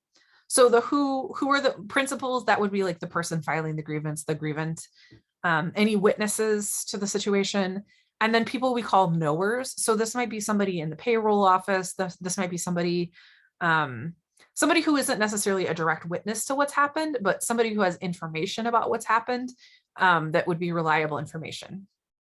So those are people you want to interview usually, or in some cases, maybe make document requests. What? You want to know the event or action in question. When did this happen? Where did this happen? And then one thing that I think people often overlook is the why question. And I encourage you to ask every time you're meeting with someone, whether it's the person who has the grievance or one of the witnesses, ask them, why do they think that this thing happened? And you'll get some really interesting responses to that. And particularly if there's some kind of pattern discrimination, this is where that often comes up. Why did this happen to you? Well, this tends to happen to all the women who work on this shift, right?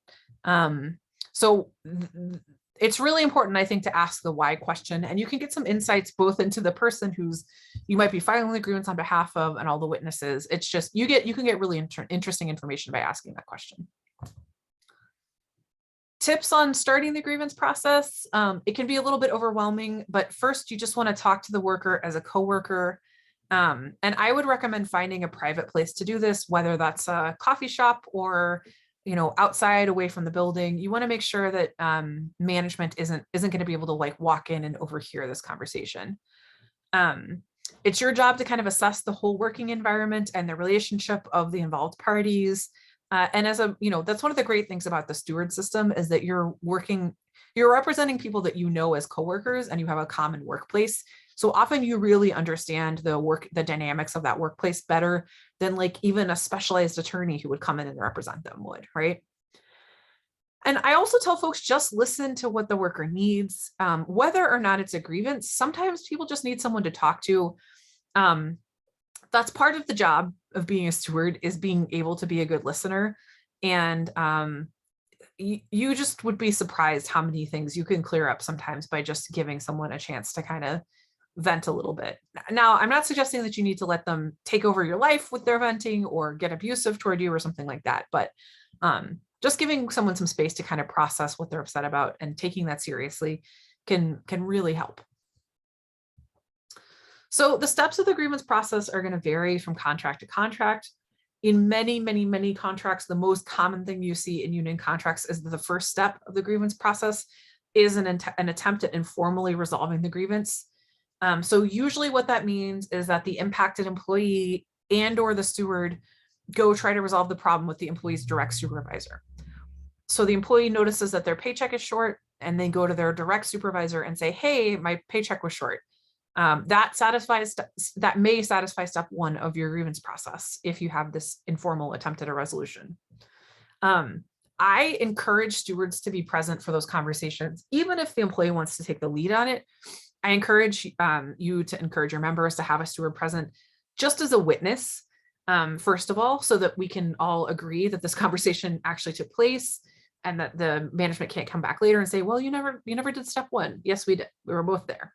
But then also, I think has been named before, when it's your paycheck that's short or when you're the one who has the problem, it's easy to get really upset about it. And so it's really good to have a cool, calm, collected steward there who can engage a little bit more rationally and sometimes with less emotion with the manager.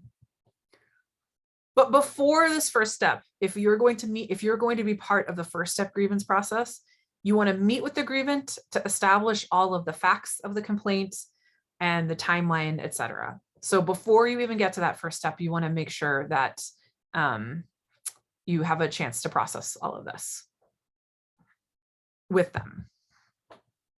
Oops. Sorry, I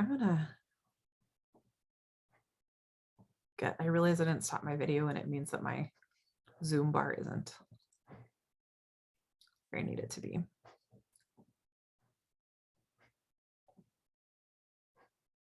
Okay.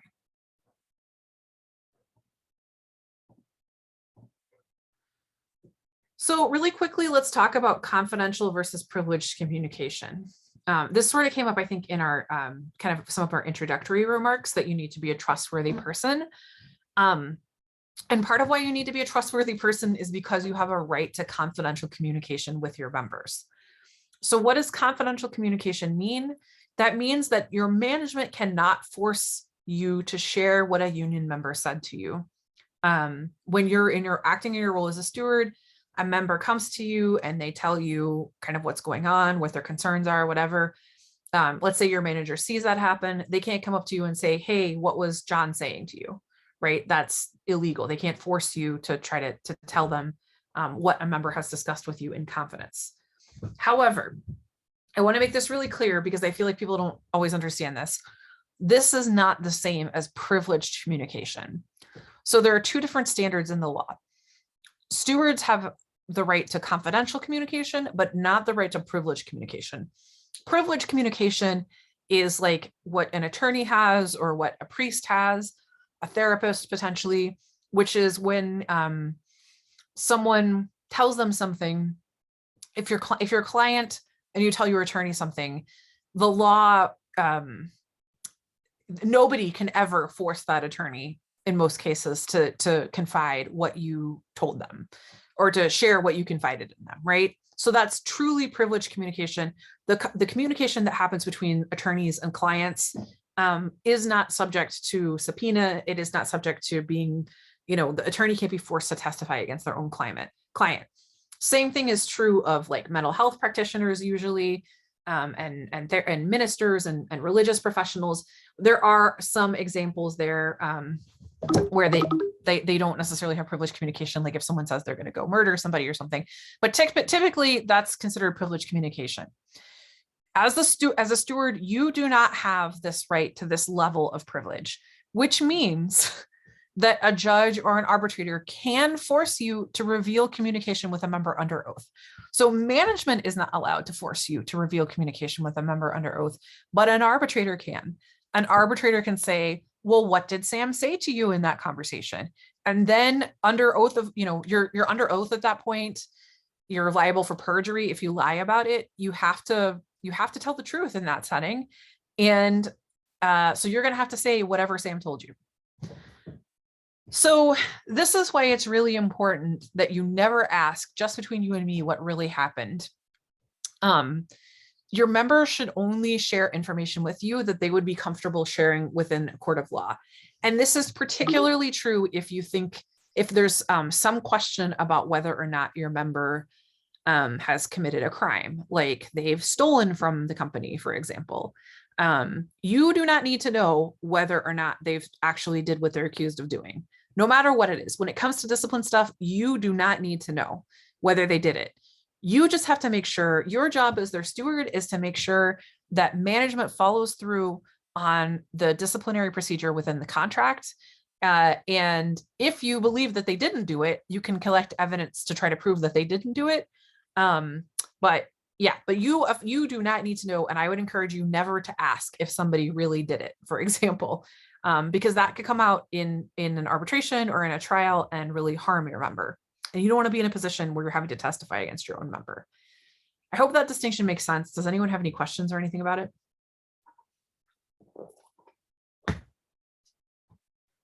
So just to kind of summarize this really quickly, the boss can't force you to tell what happened with the steward, but a judge or an arbitrator can.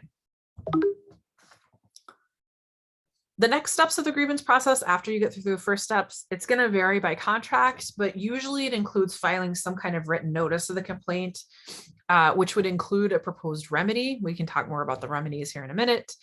It may include hearings or meetings with management, with multiple levels of management. So this might be the immediate supervisor. You might have some layer of middle management that gets involved. HR might get involved. And then if unresolved, grievances can be moved to binding arbitration. The union can unilaterally decide to move a grievance to binding arbitration. You don't need the, unless your contract says otherwise, you don't need management's permission to take a grievance to arbitration. So if you're unhappy with the result of all of these kind of internal levels of the grievance process, you can always move to take it to an arbitrator. The right to information. So we already discussed this a little bit, the right to information necessary to represent the grievant or to see if a grievance occurred. So you don't even have to know that there is a grievance yet in order to request information to determine if a grievance has happened. So we've already discussed this a little bit. Documents and facts relevant to legitimate investigation must be provided unless it's proprietary or confidential. Also, management has an obligation to explain its actions and also justify them. So management cannot take with a steward, management cannot just say, because we said so, because this is the way we're doing things. They actually have to explain themselves when you ask them for an explanation of what they've done. And managers, I think, often are really thrown off by this. I think they're often used to having the kind of unilateral power where they can just do whatever they want without any oversight or explanation, but that's not the case when you have a union. However, just kind of a caution, the right to information does not mean that you have the right to go on a fishing expedition in the employer's records. The management has the right to ask if the records that you're requesting are related to a legitimate grievance investigation. So you can't just, start looking through, 7 years of payroll records trying to find something if you don't have an actual working theory about what might be going on. The types of things you can request are extremely varied, and they include things like accident reports, attendance records. You can actually request the company's bargaining notes, correspondence, emails, job assignment records, material records, payroll, personnel. Photographs and videos, we already touched on this a little bit. If they have some reason for limiting your access to those videos, you can either request a workaround like blurring people's faces out, or certainly if you have a grievance that you're ready to file or you have filed, you need access to those videos, salary and bonus records, all these kinds of things. So pretty much any kind of record that the employee might maintain on your members, those are the kinds of things you can request when you're pursuing an information request for a grievance investigation. When it comes to filing a grievance, some unions have forms and some don't. And I would, if you don't have a form, I would consider creating one, especially if you start to bring more people on board as stewards and bring more people into the process. It really just simplifies the process to have a form. But anyway, whether or not you have a form, you can also just present a grievance as basically a letter. And you want to repeat the 5 W's from the grievance process. Who is involved? When did it occur? Where did it occur? Why is it a grievance?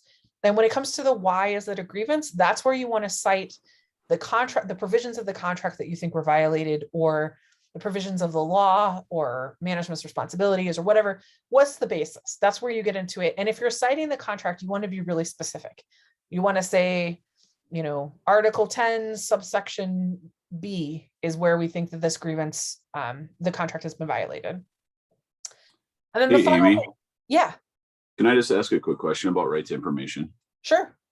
So we've been running into a particular problem over the past few months where our chief doesn't want to provide us any information in writing or email. And so we have this constant back and forth where we'll ask for something and then he'll say, well, I'd love to talk to you about that in person.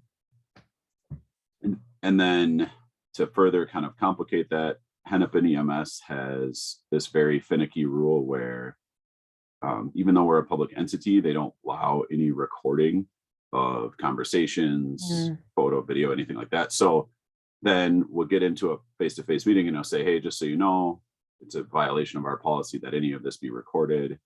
And so we get kind of caught in this loop of, do you know how much of that stuff is required to be provided as either a physical or like digital version? Yeah, that's a really good question. I mean, I know, so they have to share the contents. There are certain kinds of things that like payroll records, for example, it would be like kind of impossible for them to share really detailed payroll records with you verbally. I guess, I mean, they just refuse to share those all together. They say it's proprietary or something. Yeah, no. Okay. So they're definitely trying to, they're definitely breaking the law here. If there are actual physical records, you have or written records, you have a right to inspect those. Okay. You must be provided with copies of those. If it's other kinds of things where there wouldn't necessarily be a physical record and they want to, for some reason, they want to talk to you about it.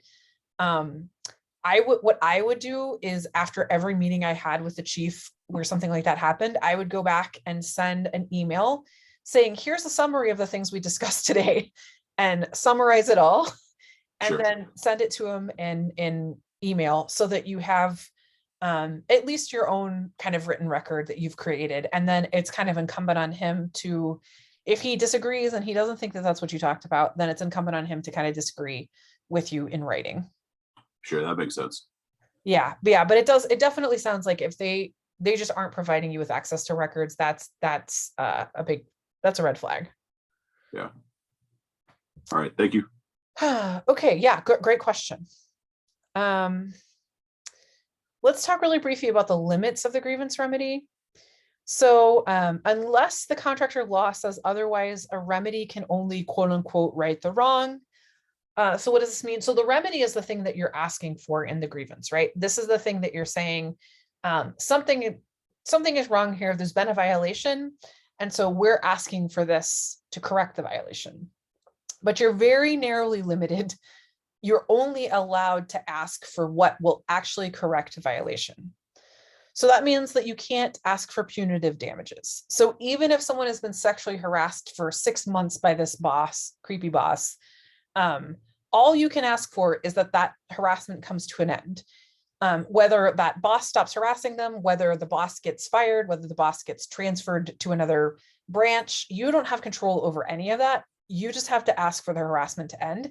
And you can't be like, this employee has suffered, emotional damages and needs, $100,000 in compensation. That's not going to happen. You can only get what, you can only get back in the remedy the thing that you were entitled to or deprived of in the first place. It's a huge problem, honestly.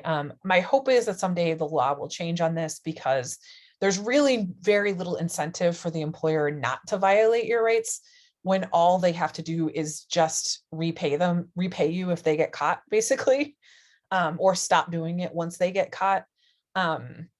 It would be helpful if there was some kind of like punishment in the form of fines or something attached to this, but there isn't. So this is something that's important for you to know, and it's something that's really important for you when you're preparing your potential grievance, for them to understand that you're not going to get something above and beyond what you would have gotten in the first place. It's also, I kind of already mentioned this is really difficult and hard for people to accept, but management almost always has the right to decide how they're going to right the wrong. And it may not be how the union or the employee wants them to do it. So for example, in the case of somebody who's like a sexual harasser, you have a manager who's like sexually harassing someone. What the employee probably wants is for that person to be fired, right? Because that's horrible behavior and they don't want someone else to be subject to it. But the only thing that the union can request is that the union, I suppose, can request anything, but the remedy has to be that the harassment stops.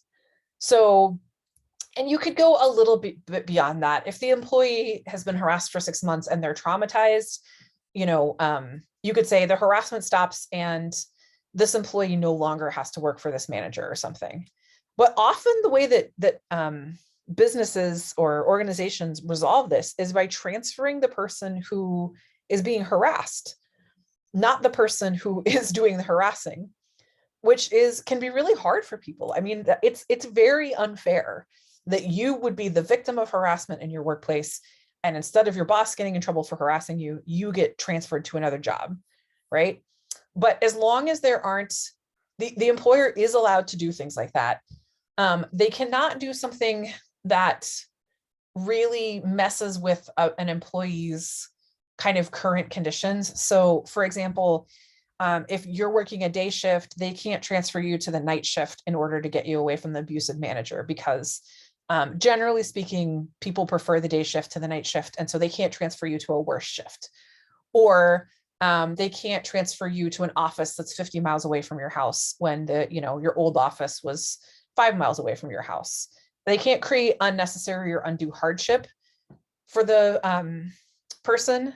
But if there are 2 offices and they're both within 10 miles of your house, they can certainly transfer you from one to the other, right? Even though it's unfair that you as the person who's being harassed would have to be the one to make the change, that is considered a legal remedy by employers. So this is another thing to prepare people for. All the union has the power to do is to make them stop doing the thing, stop the violation and correct it. And often that doesn't happen the way that we want it to happen. Some quick tips for filing agreements. First of all, always check the grievance procedure in your contract. I worked for a union where I filed like literally probably 1,500 grievances in the years that I worked there. And every single grievance I ever filed, I had the contract open. The first thing I would do is go to the grievance procedure and have that open in front of me as I was starting to write the grievance. And then I would always go and have the contract open to the provisions that I thought were the employer violated as I was writing the grievance. It's really, really, really important that you consult the contract as you're writing a grievance. You want to pay really close attention to timelines. There is nothing worse in the world than having to go back to somebody who has experienced a grievance, who, their paycheck got messed up or whatever, and saying, sorry, we can't move forward with this grievance because I messed up and I didn't follow the timeline that I had to. You don't want to be in that position.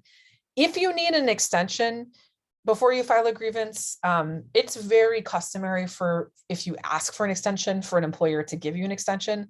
So if you go to somebody and say, if you go to the employer and say, hey, I'm looking into a situation that I'm not sure if it's going to be a grievance or not. I need a little bit more time to figure this out. Normally I would have to file the grievance by Friday, but can I have till next Friday? Unless, 9 times out of 10, the employer is going to say yes. And you should also give the employer that same consideration if they come back to you at some point and say, hey, because usually the timelines apply to both sides. They have to respond within a certain timeline and you have to initiate within a certain timeline. So I would always, unless it's getting really excessive or unreasonable, I would always grant their requests for more time. But I will say this is something that it's very, very, very, very important to have in writing. You do not ever, ever, ever want this to just be a verbal agreement.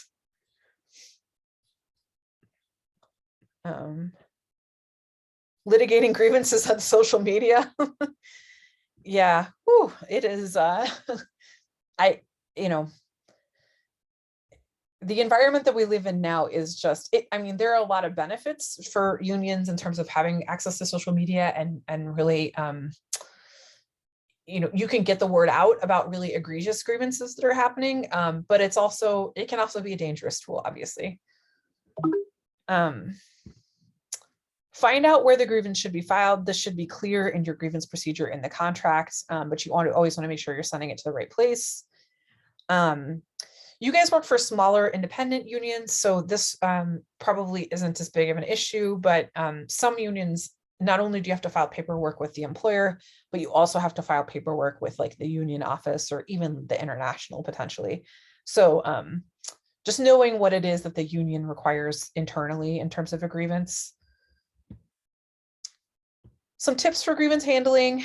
I've tried to emphasize this throughout, but you really do want to treat everybody with respect and compassion, kind of no matter who they are or what their issue is. It's really, really hard to have issues in your workplace, and you want to treat people with respect and dignity throughout that process. Never, ever, ever, under any circumstances, make promises.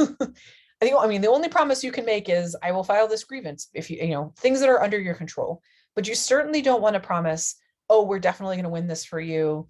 We're definitely going to get you that back pay. We're definitely going to get that jerk boss fired. You don't have the power to deliver on those promises. So don't make them, because they are only going to make you look bad. At some point that will blow up in your face and it'll be a hardship for you. You definitely want to clearly explain the process to the grievant. So one thing that I do when I have done when I'm filing a grievance is take the member through the steps of the grievance process in the contract. This is an opportunity for you to give them a copy of the contract, to go through it step by step and say, okay, so this isn't going to be resolved overnight. The first thing we have to do is we have to file a grievance, and then the employer has 14 work days to respond. So we may not even hear from them for 3 weeks, and then, go on from there. Let them know what the process is, how it's going to unfold, and also let them know that you'll be in touch with them with updates as you have updates. Of course, remember the duty of fair representation.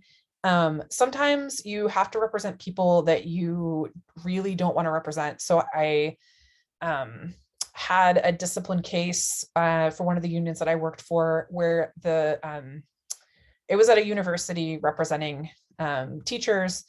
And the guy was a teaching assistant who had definitely, in my mind, like 100%, he had had a relationship with an underage student, like a 17-year-old student, like inappropriately, a student in his class. It was super gross. It just made my skin crawl being around him, because it was just clearly like bad on every level, right? And I still had to represent him. He had the right to due process under the contract. That doesn't mean I have to try to get him off, right? It just means that I have to make sure that his rights are respected by the employer as they go through this process of determining whether or not they're going to discipline him. And if you feel like you're not the person who can handle this person or who can handle this case, reach out and get help from someone else within the union who can. There are definitely people who I have worked with who I could not be their representative because I disliked them too much. We had too much conflict, too much history. It wasn't going to work. So if that person had come to me and asked me for representation, I would have said, let me find someone who can represent you, because when you fail in the duty of fair representation, you're failing the union and you're making the union legally liable for your failure. So this is related. Ask for help when you need it at any point in the grievance process. I think it's a really good idea when you're doing grievance handling to have a little bit of a buddy system, where maybe stewards file grievances together, or you have someone else kind of check your work on a regular basis. And then finally, organize. And what I mean by organized, it can mean a lot of different things, but I really often you hear from members who didn't even know that they had a contract or what their rights were in the contract, because they weren't exposed to the contract or the idea that they could file a grievance until way after a violation occurs. And so I think a huge part of your role as steward is just like making sure you get the contract into the hands of your members and being really clear with them that if they experience any kind of violation, you're there for them to talk about it with, or potential violation. You're there for them to talk it over with and to help them through that. Okay, with the time we have left, we're going to talk quickly about investigatory interviews. An investigatory interview, let's define that term. It's a very specific kind of meeting. It has to be called by management, and it has to be about potential discipline. If it is not about potential discipline and it's not caused by management, then it's not an investigatory interview. It has to be both of those things. So stewards are often called in to represent members in these investigatory interviews. So the investigatory interview, this is not typically where the discipline is actually going to be meted out. This is where the employer is questioning the employee or the member about potential discipline, about something that is connected to potentially being disciplined in the future. So this is a thing that it's really important. This is another kind of key part of the education role of the steward. Your members need to know that if they're called into an investigatory interview, they have a right to representation because they have to ask for it. Unless it says in your contract that management automatically has to provide them with access to a steward, it's not something that they're just automatically going to get. They're going to have to actually ask for representation. So the standard that they need to have in mind is, would a reasonable person believe that the questions asked might result in discipline for the employee or for some other employee? So that's another thing that's important to understand. You can represent an employee in an investigatory interview, even if that person is not the likely subject of discipline. So if they were just a witness to something and they're being called in and questioned about that, but another one of your members could potentially be subject to discipline, a steward has a right to be there too. So when in doubt, so what if you get called into a meeting with management and they start this line of questioning, you can ask directly, is it possible that my answers to these questions are going to result in discipline for myself or someone else? The employer is supposed to answer that question honestly.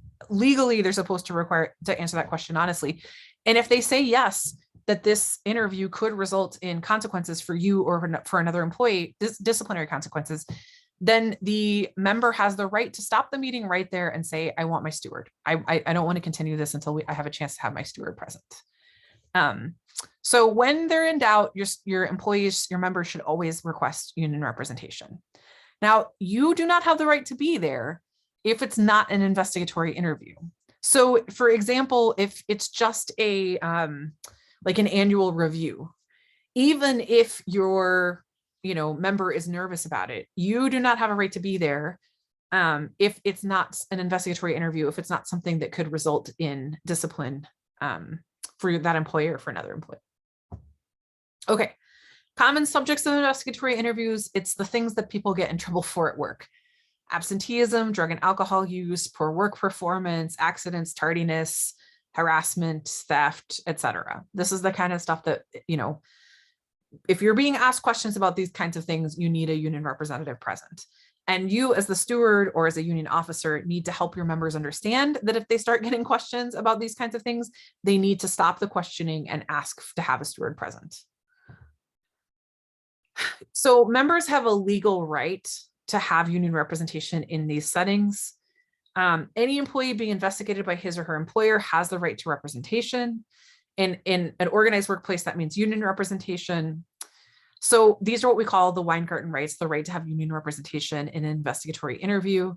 And these rights are intended to protect employees from overzealous employers. It guarantees access to a union steward for employees being investigated. It's the same thing. I mean, if the police bring you in for questioning, you have the right to request an attorney be present for the questioning, right? It's the same kind of thing, just in a workplace setting.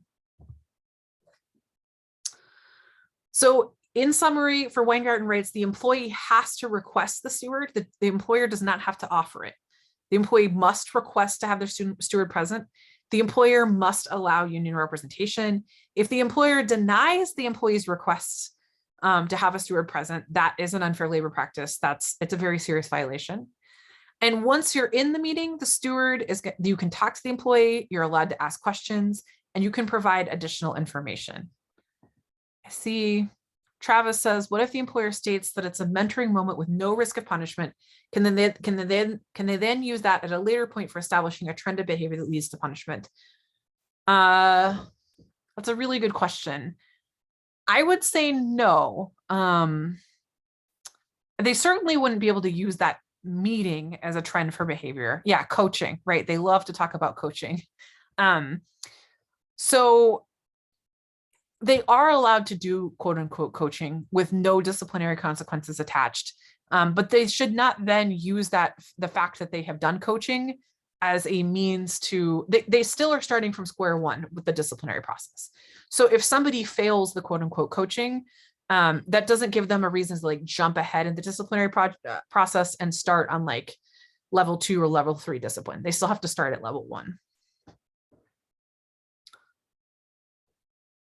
So they can still discipline. So let's say somebody is like consistently tardy and they get called in for coaching. They could still be disciplined for tardiness in the future, but they can't use the coaching as part of establishing the record that this person is always tardy and it can't be fixed or whatever. I hope that answers the question. I want to talk about a couple other things real quick, including a Tennyson warning. So this is something that's actually specific to Minnesota and in the private sector. Good, I'm glad that answered your question, Travis. And this is from Minnesota state law. An individual asked to supply private or confidential data concerning the individual shall be informed of the purpose and intended use of the requested data, whether the individual may refuse or is legally required to supply the requested data, any known consequence arising from supplying or refusing to supply private or confidential data, blah, blah, blah, right? So what does this mean, these Tennyson warnings? When the state government requests or collects private or confidential data from you in Minnesota, and in this case, I think you guys, I know the firefighters are employees, are public employees. HCAPE, you guys are public employees too, right? Yeah. Okay, good. So you're for purposes of Tennyson warnings, your employer is the government. And it's the same with the University of Minnesota. Like I'm technically considered a state employee, even though I work for the University of Minnesota. So if my employer or your employer requests or collects private or confidential data about you, they have to tell you in advance why they want it, what the intended purpose is, whether or not you can legally refuse to give it to them, what the consequences are of giving it to them or not giving it to them, and who else other than the requesting agency can see that data that you're providing. So basically, this means that if the government is your employer, they have to tell you before they request private data about you from you, they have to tell you what the consequences of you giving them that data are or not giving them that data. And so this can come up, this is just something to look for in like if the employer is investigating for someone for discipline and in the course of that investigation, they ask them for private data, but they haven't given them a Tennyson warning, then you might be able to kind of get them off the hook for whatever the discipline is because the government did not properly provide them, their employer did not properly provide them with this Tennyson warning. So that would mean that any of the data that they turned over or did not turn over would be like illegally obtained and I would argue should not be included in any kind of disciplinary procedure or consideration. So the context where I can see this coming up right now a lot would be around COVID vaccination. I assume probably your employers have mandated COVID vaccination. I know ours has. They should have given you a Tennyson warning when they were asking you about that private medical data. to certify your vaccination status or to, provide a religious or medical exemption. And if they didn't give you a Tennyson warning, then I would say anybody who hasn't been vaccinated or who's getting in trouble or facing discipline around this, if you didn't get a Tennyson warning before they asked you for that private information, you could probably get it thrown out right now because they should have given you this Tennyson warning before they asked for that private information. A garrity warning, this one comes from federal law. This is basically like if you watch Law and Order or like a cop show and you see them giving someone their Miranda rights, you have the right to remain silent, blah, blah, blah. That's sort of the same thing. It's just in a workplace setting when your employer is the government. So if your employer is asking you for information that could implicate you in a crime, and you could be subjected to criminal penalties, they are under the law required to provide you with a garrity warning and let you know that they're about to ask you questions that could implicate you in a crime, and you have the right to refuse to answer those questions, and that no disciplinary action can be taken against you for refusing to answer those questions. So I hope that makes sense. Basically, your employer can't force you to implicate yourself in a crime. And they can't punish you for refusing to implicate yourself in a crime. Now, if you're at the point where you or one of your members is getting a garrity warning, this is very, very, very serious business. And I think most people who are union stewards would consider this like above their pay grade. If someone is getting a garrity warning, they might be facing like prison time, right? So I would encourage them to contact a criminal attorney, someone who can represent them in a criminal procedure in case that happens, and who might want to get involved in this internal workplace process too. And so this is just something, if you see a garrity warning, if you have an employee who's gotten a garrity warning, that is a huge red flag for you that this is about to be a bad situation potentially. And you want to help your member protect not only their right to due process at work, but also their right to due process with the criminal justice system, right? Has anyone ever seen a garrity warning or had a member get one? Yeah. Yeah, we have. It's a pretty serious situation, right? Yep, definitely. Like I said, I mean, if you're getting this, like, you might be going to jail. Like it's a big deal. So they do have to give you this warning. It's important. If they don't give you this warning and then they ask you to answer questions, you could probably get the contents of those answers thrown out in an arbitration or something. But at this point, the person is probably on the hook for a lot more than just like worrying about their job. So, if it were me and I were the steward getting a call about a garrity warning, I would be telling my member, you should get criminal legal representation and, have that person come with us to the meeting too. So yeah. For us at least, and I'm sure with many of these, they're obviously hard to talk about examples because they're highly confidential. Yes. But the issue that we had surrounding this was that our HR department and our management wanted to talk to one of our members about something that we felt required a garrity warning. They didn't even know what that was, for one. Yeah, it's going great over here.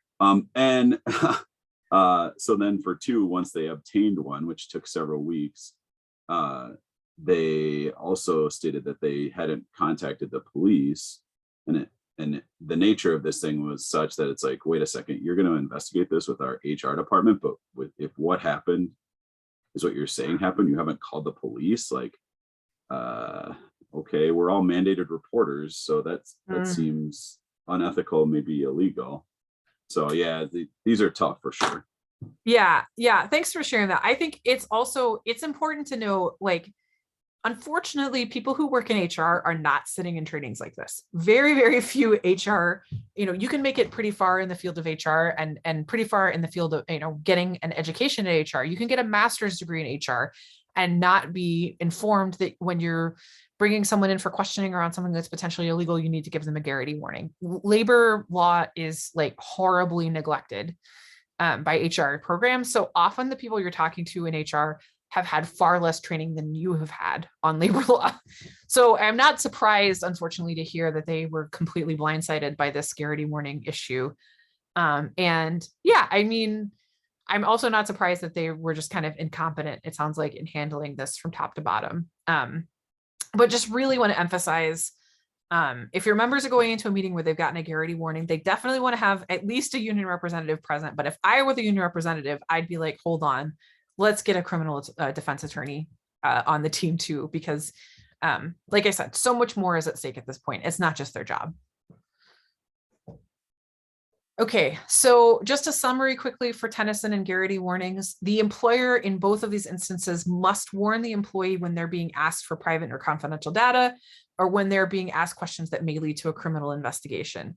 So in both cases, it's incumbent on the employer to issue the warning. And the steward should make sure that the employees were advised of their rights in these instances. And if they weren't advised of their rights, that could be a basis for getting that information thrown out. So if they didn't get the garrity warning or the Tennyson warning up front, and the employee like answered their questions, I would, throughout the grievance procedure, try to get those answers thrown out because they weren't properly warned. There's a reason these warnings exist. It's because it's not fair for your employer to ask you these questions where you are jeopardizing either your own personal data or your criminal liability without them informing you that you're jeopardizing that. So yeah, these can be kind of like a, well, I was going to say a get out of jail free card, but it's not when it comes to real jail, only when it comes to, you know, kind of you handling their case in terms of employment. Yeah. So what is it that a steward does during an investigatory interview? I think some folks already talked about this earlier in the training. You're going to help an employee explain what happened. You might stop an employee from losing their temper and making the situation worse. I had to do this many, many times. Prevent supervisors from giving a false account or like kind of putting words in the person's mouth. Serving as a witness and recorder of the meeting. This is a huge part of what you're doing. So I would say take good notes. And if you don't want to take the notes in the meeting, you can take them immediately after you leave the meeting, but just make sure that you have a record of what was said in that meeting in writing. Keeping the supervisor on track, raising extenuating circumstances if there were some, meeting, and then this last thing, meeting with employee privately, which we call calling a caucus. This is a really, really important tactic to use in these meetings. So at some point in an investigatory interview, the member might start going way off track. They might start losing their temper. Maybe they're getting really emotional. They're getting overwhelmed. They don't know how to respond. Or maybe something has just come up that you weren't prepared for, that you didn't know was going to get brought up in this interview. You can always, as a steward, say, stop. We need a quick caucus. I need to speak with my member privately for a few minutes, and then we can come back and continue the interview. So I encourage you to do this as many times as you feel like you need to kind of either get the employee back on track, give them a moment to collect themselves or calm down, however you need to use it. Or also you can use it to get more information from the employee if you feel like, or from your member, if you feel like that's, you're going into some territory that you're unfamiliar with. So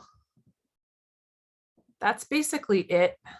Kind of a quick overview of investigatory interviews. A lot of it you just learn by doing. A lot of all of this you just learn kind of by doing. And I would say, if you don't have this already, I really encourage you to develop like maybe like a junior and senior stewardship system. I know someone here is a chief steward, some kind of stewardship training program where stewards are not going into investigatory interviews on their own alone for the first time. They have an opportunity to like observe or be part of investigatory interview. It can be a little bit tricky because if the employer really doesn't want you to have two stewards there, you could call one of them like a note taker or something, and sometimes they'll go for that. But you know, if they can't be there for the interview, let them be there for your conversation with the person before the interview, and then a debrief conversation afterwards, just so people can start to get familiar with what these interviews look like and what their role in the process is going to be. Any questions? Final questions, final thoughts?